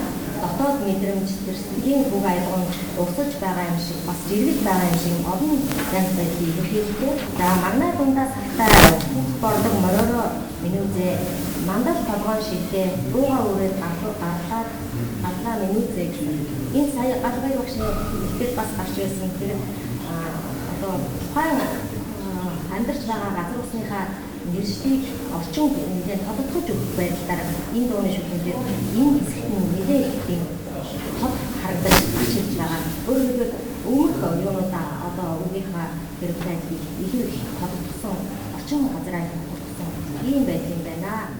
Энэ дууны тархалтыг ярих өмнө бол энэ соёлын тархалт гэдэг юмны зүйлийн товчхон ойлголт өгөх хэрэгтэй байна, тийм ээ. За тэгэхээр соёлын одоо тархалтыг бол соёлын өвгийн одоо тархалттай адилхан үзэж болно. Энийг одоо 2-3 хэсэгт бол хуваадаг байгаа. За соёлын тархалтыг бол түрүүний хэлсэнчлэн одоо шууд тархалт гэж байгаа. Тэгэхээр хоёр өөр соёлын одоо хоорондоо орчлыг ойрхон зайтай байх тусам тухайн одоо бүс нутгийн хүмүүс ойрхон байх тусмаа энэ зэрэгэлдээ байр одоо орон зайнаас шалтгаалаад за ингээд энэ шууд тархалт бол бий болдог. Уртын дууны тархалтыг авч үзье. Тэгэхээр уртын дууны тархалтыг бол бидний хувьд бол нийт Монгол угсаатны хэмжээний одоо тархалт байна гэж үзэж байгаа. Тэгэхээр Монгол улсын хэмжээнд монголчуудын хэмжээнд бол Бурят, Халмаг, Монгол, Өвөр Монгол аль нь ч гэсэн нэг 22 орчим тооны дуу бол нийт Монгол угсаатны хэмжээний тархалт байна гэдэг бид судалгаагаар тогтоосон. За дараа нь бол энэ мужид үүсгэсэн тархалт гэж одоо энэ ярьж байгаа. За энийг бол хараахан бат чадаагүй. Гэхдээ бол бидний таамаглаж байгаагаар бол жишээлбэл хангаа халагчууд хоошоогоо одоо тэр хотготтойгоо дархаттайгаа ямар нэгэн мужид үүсгэхээс гадна цаашаа хэд давнаж одоо бас нэг юм мууч үүсгэж байж болно гэсэн юм санаа. За дараа нь бол бүсчилсэн. За энэ дээр бол ойлгомжтой хангаан, говийн гэх тийм ээ. За энэ талаар бол нэгэнгүй тайлбарч байна. За дараа нь бол орон нутгийн тархалт гэж байдаг. За энд бол тухайн орон нутгад мэдж байдаг, өөр орон нутагт дуулагддаггүй. Энэ дуу бол орон нутгийн тархалтай дуу гэж ингэж үзэж байгаа. За бидний авч үзэж байгаа энэ Сэрүүн сайхан хангаа гэдэг уртын дуу бол одоо нийт Монгол үндэстний хэмжээнд бол тархалттай гэж хэлж болохоор ийм гэж одоо миний хувьд бол үзэж байгаа. Яагаад вэ гэхээр уртын дуу маань хоёр үндсэн арга замаар тархаж байгаа. Нэг нь бол амаа хэлбэрээр тархаж байна. Нөгөөх нь бол сударчилсан буюу бичгийн хэлбэрээр тархадаг нэг юм маш сонирхолтой онцлогтой. Өөр аман зохиолын төрлүүдээс ерөөлөөс бос тохиолдол болоод ерөөсөө юм бичгээр тархсан аман зохиолын зүйл ердөө байдаггүй. Ганцхан манай монголчууд бол бичгээр уртын дуунуудаа тамгалж үлдээсэн. За манай хэд зохиолын хүрээлэн одоо ажиллаж байгаа хүмүүсийн одоо бүртгэсэн зүйл хадгалагдаж байгаа энэ зүйлээр бол одоо энэ Сэрүүн сайхан хангаа дууны үг орсон хоёр гар бичмэл байгаа. За нэгдүгээр нь бол энэ Жамсран гэж энэ шинэ ухааны академийн дорн техник хүрээлэнд ажиллаж байсан энэ хүн бол зуны цуслан гэдэг нэртэй гар бичмэлийг хадгалж байсан. За энэ бол муутай бичгээр цаасан дээр монгол бичгээр бичсэн ерөөсөө 17 удаас. За энэний 9-өөс 10 дугаар талд нь бол энэ Сэрүүн сайхан хангаа гэдэг дууны их баг. За энэ бол хамгийн их том. За дараа нь бол Булган аймгийн сайхан сумын иргэн Понцгийн Ямсрангуй одоо энэ түүх соёлын цомрлог гэдэг энийг гар бичмэл дэвтрийг хадгалж байгаа. За энийг бол аман зохиол судлаач Тарторчууд өгсөн байна. За эдгээр энэ хоёр гар бичмлүүдийг манай эрхийн зохиолын хүрээлэнд ажиллаж байсан Загцүрэн гэдэг хүн бол 1975 онд Монгол дуу судлалын тойм гэдэг номондоо монгол бичгээр бүгдээр ингээд нэгтгээд хэвлүүлсэн. За энэ номыг бол миний би Кирилл үсэг дээр хэвлүүлээ хоёр тэмдрээр гаргасан. За энэ хоёр дээр тулгуурлаад энэ дууны одоо текстийн тухай, бичвэрийн тухай товчхон ярих гэж бодож байна. Урд нь одоо манай судлаачид бол энэ дууны шүлгийн тухай их сайн мэдж ярьсан учраас. За энэ аах хуулбар гэж хэлж байгаа зуны цуслан гар бичмэл дээр бол ерөөсөө нэг ийм одоо үгтэй нэлээд одоо уртдаг. За энэ дээр бол энэ босод судлаачдын үгэнд одоо төдийлөн гараагүй. Жишээлбэл энэ Балтан амтай жимэр дараа гэхээр миний бодлоор одоо чоныг хэлжсэн болох уу гэж ингэж бодож. Тэгэхээр энэ хангаа нутагт бол ингээд ийм хөөшөө амтан ургамал одоо тэр бүх зүйл бол энийг одоо дуртаж өгүүлсэн байна гэж тийм ээ. За ингээд энэ хамгийн сүүлд нь одоо тэр эрхэм төр ингэчээр эзэн ноёд тунгадаг их хамаг амьтнаа үр дүршөө. За энэ одоо энэ зүйлүүд манай уртын дууны за нөгөө бурхны шишний одоо тодорхой нөлөө орж ингэж дуугаа одоо жаргаж төсөгдөг одоо энэ хэлбэрээр энэ дуу бол илүү их юм урт болсон байна. За дараагийн хуулбар нь болохоор хамгийн сонирхолтой нь Z гэсэн одоо ихтэй байгаа. Тэгэхээр Z гэдэг ихтэй байна гэдэг бол нөгөө айзан уртын дууны хэлбэрийг одоо агуулж байна гэсэн. За харьцангуй бичвэр нь үг нь бол богинохон. За энд урдны хэлсэн одоо судлаачдын зүйлүүдтэй бол адилхан ийм одоо арай тийм хураангуй хэлбэртэй. Тэгэхээр эхний А хэлбэр бол илүү одоо багт доктортой шинжтэй байна гэсэн. За миний этгээдийг хамтран бэлтгэж байгаа тэр бэлтгэсэн саран гэрэл маань одоо ажлын шаардлагаар одоо оролцож чадаагүй. За энэ хүн маань одоо энэ Сэрүүн сайхан хангаад бол бүгд найрамд Хятад ард улсын өвөр Монголыг үрдэн цэцхорны ялангуяа зүүн урд хэсэг шилэн бол үзэмжин баг энэ чиглэлд бол дарсан байдаг гэдэг энэ талаар ярих байсан. За тэгээд энэ Сэрүүн сайхан хангаад бол ингээд энэ хоёр улсыг одоо хэд амнаж оршдог энэ том хэмжээний өргөн таралттай дуу юм байна. За энэ одоо энэ медик гэж одоо энэ хөгшин байгаа. Энэ дээр бол хөгшин жагаа багы дээр одоо очиж уулзчихсан үзэмжтэй нэртэй алдартай дуучин. За энэ хүний дуулсан одоо хувилбар нь ердөө юм хоёрхан мөртэй болсон юм ба. Ерөнхийдөө нөгөө дууны төврүүдэд нь харахад бол бас нэг яг нэг эхний дөрвөн батг нь бол мөр нь бол нэлээд доктортой. Тэгээд цааш та их хуурсан ийм одоо шинжтэй байгаа. За бид итгэхдээ энэ тухай тэгээд тусгаалan одоо бичнэ. Энэ дуу бол одоо бидний энэ дүгнж үзэж байгаагаар бол ямар ч байсан энэ хоёр улсыг одоо дамжин тийм ээ. За тэгээд энэ одоо томоохон хэмжээний бүсийн хэмжээний хамарч одоо дарахад үүсгэсэн бэ. Энэ бол хангаа гой гэсэн. За тэгээд дээрэс нь одоо бид нар 2013 он 15 онд Өсгөл аймгийн Жаргалан сумаар явсан. За тэгээд энэ Жаргалан сумаар явж байхдаа одоо бид нар бол энэ Жаргалан сумын Дарвин Цэндэвш гэдэг хүнтэй болцсон. Тэгээ энэ хүн бол нөгөө ерөөл хэлдэг нөгөө хүн байсан шүү дээ. За дараа нь бол энэ хүн бол яг өөрийнхөө мэддэг сонсон дуунуудаа бидэд хэлчихүүлсэн. Тэгэхэд бол Сэрүүн сайхан хангаа гэж ерөөсөө дурдаагүй. Дартан самдины гэлэг яндаг гэдэг 76 настай хүнтэй уулзаад мөн энэ Сэрүүн сайхан хангаа дуулж исэн болохоос биш дуулдаг хүн байхгүй гэж хэлсэн. Агуу гэгэнтэн тэр агуу хүний энэ дуу зохиосон яг энэ үеийн алтан ургаараа холбогдож одоо тогшин танзиа явж хичээл одоо тэр хурмсны тэнэг тэгээд энэ бүх юм чинь ингээд тэнгэр газрыг холбосон монголчуудын хэдэн мянган жилийн түүхийг урдын дуу ингээд өнөөдөр судалгаагийн бэлжээ малчин хүн ийм сайн сэтгэл гаргаж байгаа. Энийг бид нэг 20 жил хөгжим үжиг одоо консерватор болсон. Энэ багшилжээ. Манай 5 жилээр төгсөгдөг байсан 60 дуу заадаг. Энэ Сэрүүн сайхан хангаа яг төгсөх жилийн үед заадаг. Нөгөө дамсгаан жигдэрсэн утга хаваа гişгээр томч чаддаг үед нь заадаг агуу чадвартай хүн сурдаг. Чадвартай хүн дуулдаг энэ агуу дуу ахгүй айц. За Сэрүүн сайхан дууны аял гол. За Сэрүүн сайхан хангаа дунд Дорногов аймгийн Наа талын сумдууд, Дундгов аймгийн Дэрэн цагаан дэлгэр, Говь тал, Баян жаргал, Өндөр шил зэрэг одоо боржгон аялгаугаар дуулагддаг сумдуудад бол илүү тархан дуулагддаг. Ер нь би одоо багшлаад бас 20 хэдэн жил болж байхад ер нь одоо миний бодлоор бол боржгон аялгаугаар боржгон чигдэл одоо дуулагдсан гэж би бол одоо мэдэж явж байгаа. Гэвч бол одоо энэ бас энэ тэнд явж байхад бол судалгаар байсан алшаад бол дуулагдаж байсан, шилийн голд дуулагддаг. Тэгээ сүнэд үзэмчин хошуунуудад бол дуулагддаг байсан.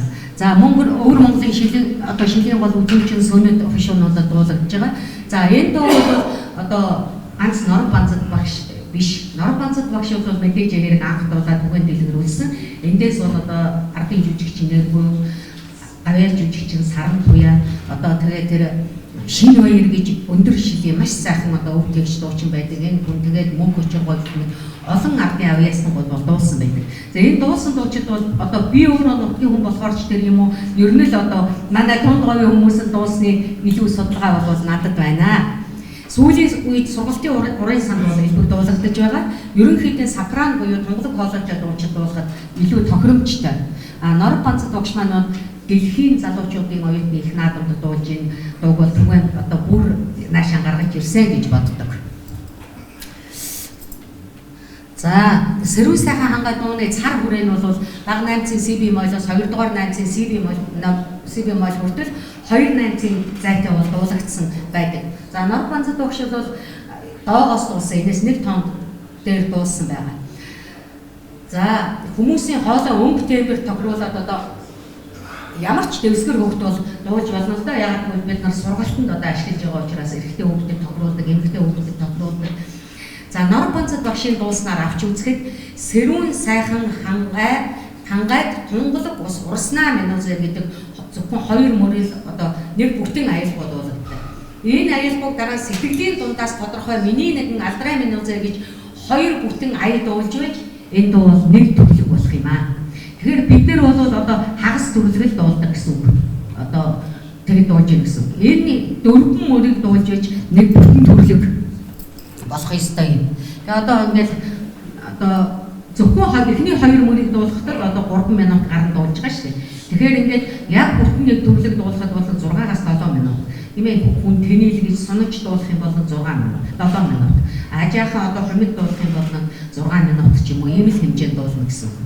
За сэрүүн сайхан хангаад гэсэн одоо 1-р мөрийг үг давцсан аялгау байх уу би даасан хэлбэртэй бөгөөд хоолойн цохилго нуглаа ихтэй ноотны тэмдэглэгээр бол 32 нотыг бол одоо тэмдэглэсэн үгтэй хэсэг болон сул аялгуунууд нь эргшиг томолт хөдөлгөөн болон холын үсрэлт ихтэй учраас дуучнаас бол дуулах ур чадвар амьсгаа маш их шаарддаг. Одоо эргшиг томолтыг бол их шаарддаг. Нэлээд хүнд дуу гэж үздэг. Ер нь их уран чимэглэл ихтэй тэр болгон хүн бас дуурчдаггүй ийм дуу. Монгол нутгийн тэр дундаа хангай нутгийн хамгийн донгод густай газар энэ дуу зохиогдсон гэдгийг бол илэрхийлж байгаа хэрэг. Улс судлаачдаас асууж үзлээ. Хаана ер нь ямар ус хамгийн донгод байдаг гэж. Одоо энэ улс судлаач эрдэмтдээс асууж мэдээ сурвалж үзлээ. Тэр нөхдүүд бол юу гэж хариулж байна гэхдээ хамгийн гүнээс ундарсан ус тэр дундаа их олон эрдэслэг давхраар дамжсан ус бол хамгийн донгод байдаг юм аа. Тэрийг чинь тэгээд яаж мэдэх юм бэ гэсэн чинь ийм устай газар олон аршаа ундардаг юм аа. Тийм газрын ус хамгийн донгод байдаг юм шүү гэсэн. Ийм зүйл бол шинжлэх ухааны үндэслэлтэй гэж хэлж байна. Тэгээ ингээнээс харахаар энэ донголын донгод ус гэдэг нь бол энэ дуу хаана зохиогдож байна гэхээр хамгийн их донгод дор гүнээс газрын гүнээс дойшигээ оргиж гарна гэдэг нь нэлээд өндөр уулын бүс зохиогдсон олон эрдэс баялаг аваад байна. Тэрийгэ тоороод их олон аршаа одоо энэ тэндээс нь бол ундардаг юм байна. За ийм газар бол энэ дуу зохиогдчихэ гэдэг нь эндээс бол харагдаж байна гэж. За ингээд яг нь ер нь Монгол шүлгийн тэр тусмаа энэ дууны нэг үндсэн зохиомжийн онцлог байдаг. Эртний онцлог. Тэр нь бол яг юм гэхээр хос зэрэгт хэлбэрээр бол энэ мөрүүд бол төөрөгдөг юм онцлогтой. Эхний ерөнхийдөө бол 2 мөрөнд бол нөгөө хүн дандаа байгалийн ертөнцийн мөн чанарын тухай бол тайлбарлаад тэрний загвар үүсчдэг. Нэг юм уу 2 мөрөнд үүсчдэг. Тэр загвараараа дараагийнх нь бол хүний мөн чанарын тухай өгдөг. Ингээд үзэхээр бол эцсийн дүндээ зохиол бүтээлийн утга агуулга гэдэг юм бол тэр хүний мөн чанарын тухай өгүүлсэн энэ зүйл дээр бол илүүтэй ач холбогдол өгдөг ийм жамтай юм аа. Урлаг мөрийг бол ихэвчлэн одооч та нар бүхэн мэднэ. Найр наадам дээр ерөнхийдөө тийм гоёо гангарааны энэ чигт бол нэлийн түгээн бундаг. Гэтэл энд бол урлаг мөр гэж байна. Монгол ардын баатарлаг туйлаас за тэгээ үлгэр домог бид нар аваад үзэхээр бол ерөнхийдөө энэ морины зүс зүсэн бол их утга агуулгатай болтой юм шиг байна тийм. Тэр тусмаа энэ борлог мөр эднийг юу цагаан борлог мөр гэдэг нь нэг цагаан зүс орчихсон учраас цайварлуу. Тэгээ цайварлуу гэдэг нь бол ихэвчлэн энэ уламжлалт монголчуудын ам зохиолдох сэтгэлгээгээр бол наран дойрхон зохиолдолд борлог мөр их дүрсэлдэг, ундаг, хэрэгэлдэг. Их өндөр уулын бүсэд наран дойрхон нар ойлгох гэдэг юм уу. Ийм наран дойрхон учраас нарны гэрлийг ойлгоход энэ өөрөөр пиццгийн боол юм шиг байна тийм. Ингэж ойлгох гэнэ. Ийм борлог мөр. Гэтэл энэ дээр бичсэн байгаа. Дараагийнх нь нэг юм магна дундаа сартай гэсэн. Тэгээ би цайвар зүстэй морин дээр сар байна гэдэг нь бол яг байгаа байх. Гэтэ миний бодлоор бол энэ сар гэхээсээ илүү өөр зүйлж байж баггүй гэж харж байгаа. Өөрөлд Монгол морины одоо адуучин хүн малчин хүн бол бүгд мэднэ. Морины эрдэм одоо юу гэдэг хүч чадал хурд хүчийг хамгийн ихэнд шууд хараад шинждэг юм нь тэр морины олон эргүүлэг байгаа. Тэгээ одоо зүгээр хүн дээрчтэй юм байна. Толгой дээр олон эргүүлэгтэй хүн гээд энэ дэн дээр байгаа. Тэгээ тэр эргүүлэг бол ихэвчлэн магнит дээр байдаг. Тэгээ тэр магнит дээр эргүүлэг нь их тод томрон байгаа гэж энэ дунд тодтогсон юм шүү гэж. Тэгээ өөрөөр энэ эргүүлгээр нь бол ер нь тэр Монгол шүлэгдэх зохиол бүтээр төвөрөгдөг утга талбартай энэ аргаар энэ зохиолч өөрөө их уран яруу холыг харсан. Энэ зохиолын тэр магнит дундаас автай гэдэг нь магнит дээр тодоос тод эргүүлэгтэй тэр хэмжээгээр энэ мөр цаа дагуулгууд их хүчтэй хурдтай одоо эрттэй чадaltaй тэгээд аян байн ангөрөө зориулагдсан гэж. За энэ өөрөөр хэлбэл Монгол үлгэр домог туул эднэр чинь дандаа хүн үлгэр дотор нь энэ хоёр аян ангөрөө аян дэм ордог. Энэ зүйл бол дандаа хамгийн том хүчтэй юм мордыг бол ундаг энэ зүйл байсан шиг байна гэсэн. Ийм зүйлүүд энэ борлог мөртэй холбоотой юм биш үү гэсэн нэг ийм санаа үзэл хэлсэн юм аа. За дараагийн нэг санаа 3-4-р бадаг байгаа. Та бүхэн энд сая гарсан. Тэгээ энэ дээр нэг мандат толгой байдаг ингээд гараад ирсэн. Мандат толгой. Тэгээ энэ мандат толгой гэдгийг хаана байна вэ гэж би жоохон сонирхсон бас хүмүүсээс нэлийн асуусан. Би өөрөө яг тэр нутгийн хүн юм байгаа. Би яг энэ дуу зохиогдсон тэр хэсгийн нутгийн хүн байгаа. Тэгээд тэр хавьд мандат толгой гэдэг настай хүмүүсээс 3 аймгийн 3 сумын хэдэн сумын хүмүүсээс нэлээд давуулж асуусан. За энэ дотор ерөнхийдөө 2 санаа өгсөн. Тэгээ 2 санаа нэгдүгээр нь бол энэ Бадмад орчгоон илтгэлтэй байсан. Тэр Аранхай аймгийн тэр Цахир сумын төвийн доотлох тэр мандат толгой. За нэг нь бол сайн ядарсан гэдгийг хэлсэн. Яг тэр тариатны хүрээний яг хажуудад мандат толгой байдаг. За энэ 2 толгой хоёулаа ерөнхийдөө нутгийн хүмүүсүүд энэ 2 толгойг хэлсэн. За яг газар дээр очсон хүмүүсүүд мэдэх байхаа. Энэ Хангай нурууны ноён оргил богд очруу Нотхон тэнгэр хайрнаас үүсэлтэй Хангай нурууны 3 том салбарыг буудас би нуруу би. Энэ 3 нурууны яг тэд дундуур нь 2 их том гол урсдаг. Хойдлынх нь Булгай нуруу Тавтай нурууны урдуур дундуур алдах эдрийн гол урсдаг. Яг уртлаар нь тэхийн гол урсдаг. Энэ 3 нуруу зэрэгэлдээ 3 нурууг дамнсан тэр ард том бол ангөрөө гэдэг хоорондоо одоо найр наадам гэдэг гол нурууг болдог. Ингээд энэ ард түмний амьдрал ийм түгээмэл байсан ч байна. Тэгээ яг тэр Хангай нуруу юуны одоо дундх нуруу бол Тавтай нурууны яг одоо ард одоогийн бол энэ тэр бүхэн мэдэн солонготын давааны яг ард даваад бол цаашаа гавал яг эдгээр 3 цэцүүхгээд 3 ийм зэрэгтэй ийм том чадаг бай. Энэ 3 цэцүүхийн ард түмний дотор бол энэ дуу зохиогдсон гэсэн ийм байж магадгүй гэсэн ийм зүйл ажиглагдсан. Тэгээ тэр доо цэцүүх гэдэг байгаагийн бол одоогийн Хөвсгөл аймгийн Жаргал сумын нутаг тариалаа гэдэг. Энэ ном сумын тэр доо цэцүүхийн даваагаар тавахаар бол яг тэр нур сэрийн хэлгээд доо цэцүүхийн даваагаар тавахаар бол яг даваагаа даваад цаад орнол тэр тариатын өрөөд мандат байдаг. Дахиад цаашаа урд голоо дэлхийд голыг гатлангууд тэнд нь нөгөө мандат болгоод байдаг. Тэгээ энд бол ангөрөө хийж байгаа хүмүүс бол одоо урт хөлийн ангөрөө хийж байгаа хүмүүс бол дандаа дамжиж ангөрөө хийдэг байсан гэж нутгийн хүмүүс нэрлэдэг юм байна. Тэгээ энэ өөрөлдөө юу гэж хэлэх юм бэ? Дуун дээр байгаа ганц оноосон нэр бол энэтэй хуулийн холбоотой байна шүү гэдэг гин зүйлийг бол хэлэх гэсэн юм аа. За дараагийн нэг санаа энд эхний бадаг дээр байгаа сэтгэлийн дундаас тодорхой миний нэгэн алдраа минь үзээгээд тэгэхээр дараагийнхаа 2 дугаар бодон дээр энэ баг нь миний нэгэн алдраа чинь сэтгэлийн дундаа тодорхой минь үзээгээд тэгсэн хэрнээ 2 дугаар мөрийн нөгөө нэг магнит дундаас автай хөвөргөн борлог мөр гэдэг нь 3 дугаар мөрөндөө дахиад уламжлуулаад авчихсан. Энэ өөрөөр ерөнхийдөө уламжлалт Монгол ардын дууны зохиогддог дэг заягийн уламжлалыг нарийн чам хадгалсан гэхдээ шинжил хийчихсэн гэж харагдаад байна. Шинжил хийчихсэн. Энэ хэмжээгээр өөрөөр хуучин ардын дуунууд чинь яг ингээд 2 мөрөөрөө 4 мөрөө яг ингээд өргөдөөд явчихсан. Одоо баг өссөн жаргал бүгдийн жаагаас болоод байсан. Бүгд ингээд өргөдөөд явчихсан. Эрдэнэ засгийн оноо ерөөс бүх дууд юм байна. Гэхдээ энэ дуу хоорондоо яг өргөдсөн ч гэсэн тэр уламжлал байгаа ч гэсэн мөрүүдийн хооронд нь бадаг шингээгээд шинжил хийчихсэн. Энэ юу харуулж байгаа юм бэ гэвэл энэ нэлийн хожуу зохиогдсон дуу байна гэж харуулж авч байна. 1800-аад оны дунд үеийнээр бол энэ ортой нэлийн хожуу зохиогдсон юм дуу ашиг байна гэдэг юмдээс харагдаж байна. Энэтэй холбоотой Бадмад орчгоон илтгэл дотор Бадмад орч уучлаарай Бадмад орчгоон илтгэлийг би бас урьдчилаад уншаад жоохон бодоо хэлсэн. Тэгээ тэр илтгэл дээр бол нэг сэрс зэгсгэр тогтох гэдэг хүн дуулдаг байсан их уламжлалтай 20-р зууны их дуулагддаг байсан гэсэн ийм Завхан аймгийн их улс сумын дунд цэцүүгийн хүн байсан гэж гарчиж байгаа. Дөрөв бас дэлгэсэн дээр харуулсан өглөө. Тэгээ яг цэцүүгийн хүн би өөрөө юм байгаа. Тэгээ тэр үднээсээ өөрийн тон тэр хавийн настай хүмүүс рүү нэлээд уцдаг ийм хүн юу байсан юм уу ямар учиртай байлаа гэж ингээ асуусан.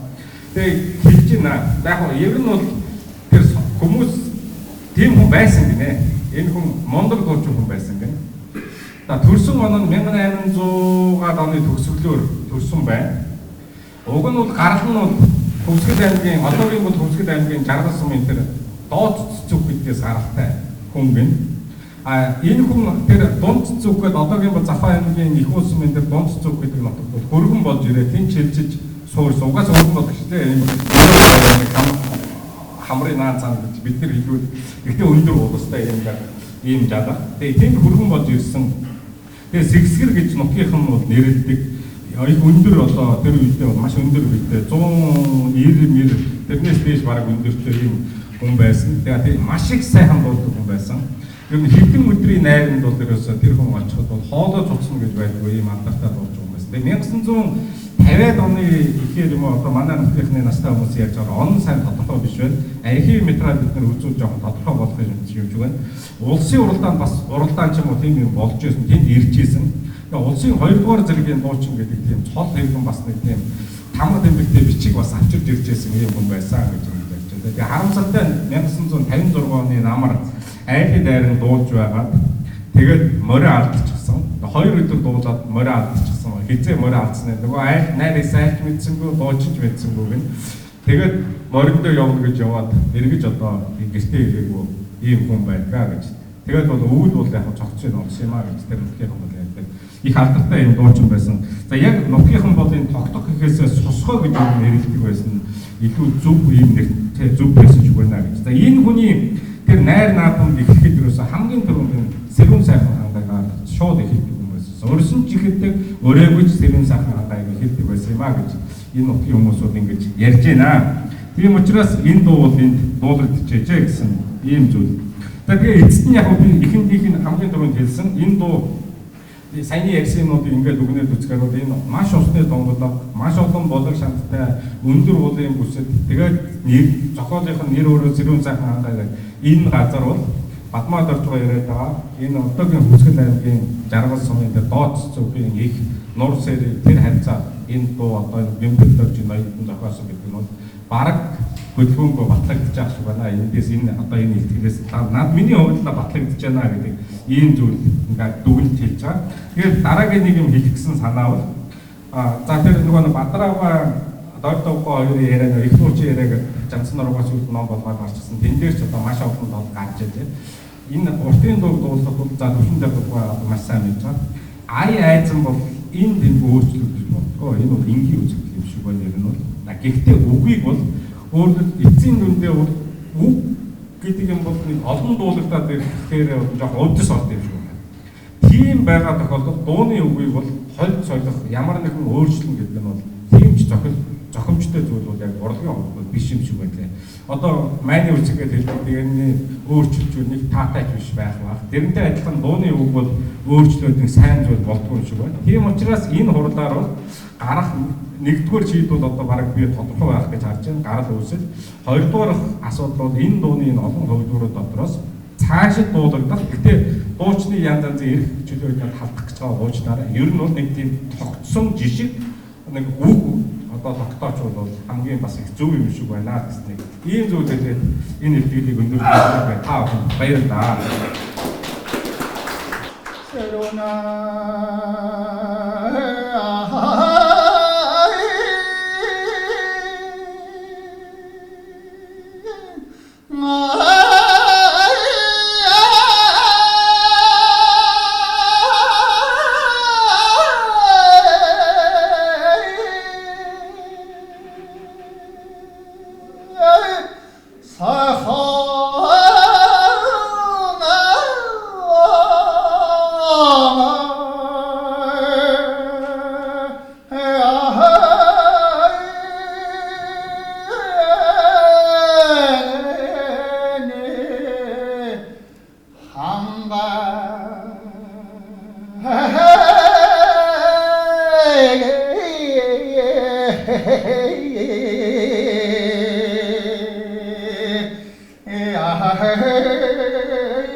你喏。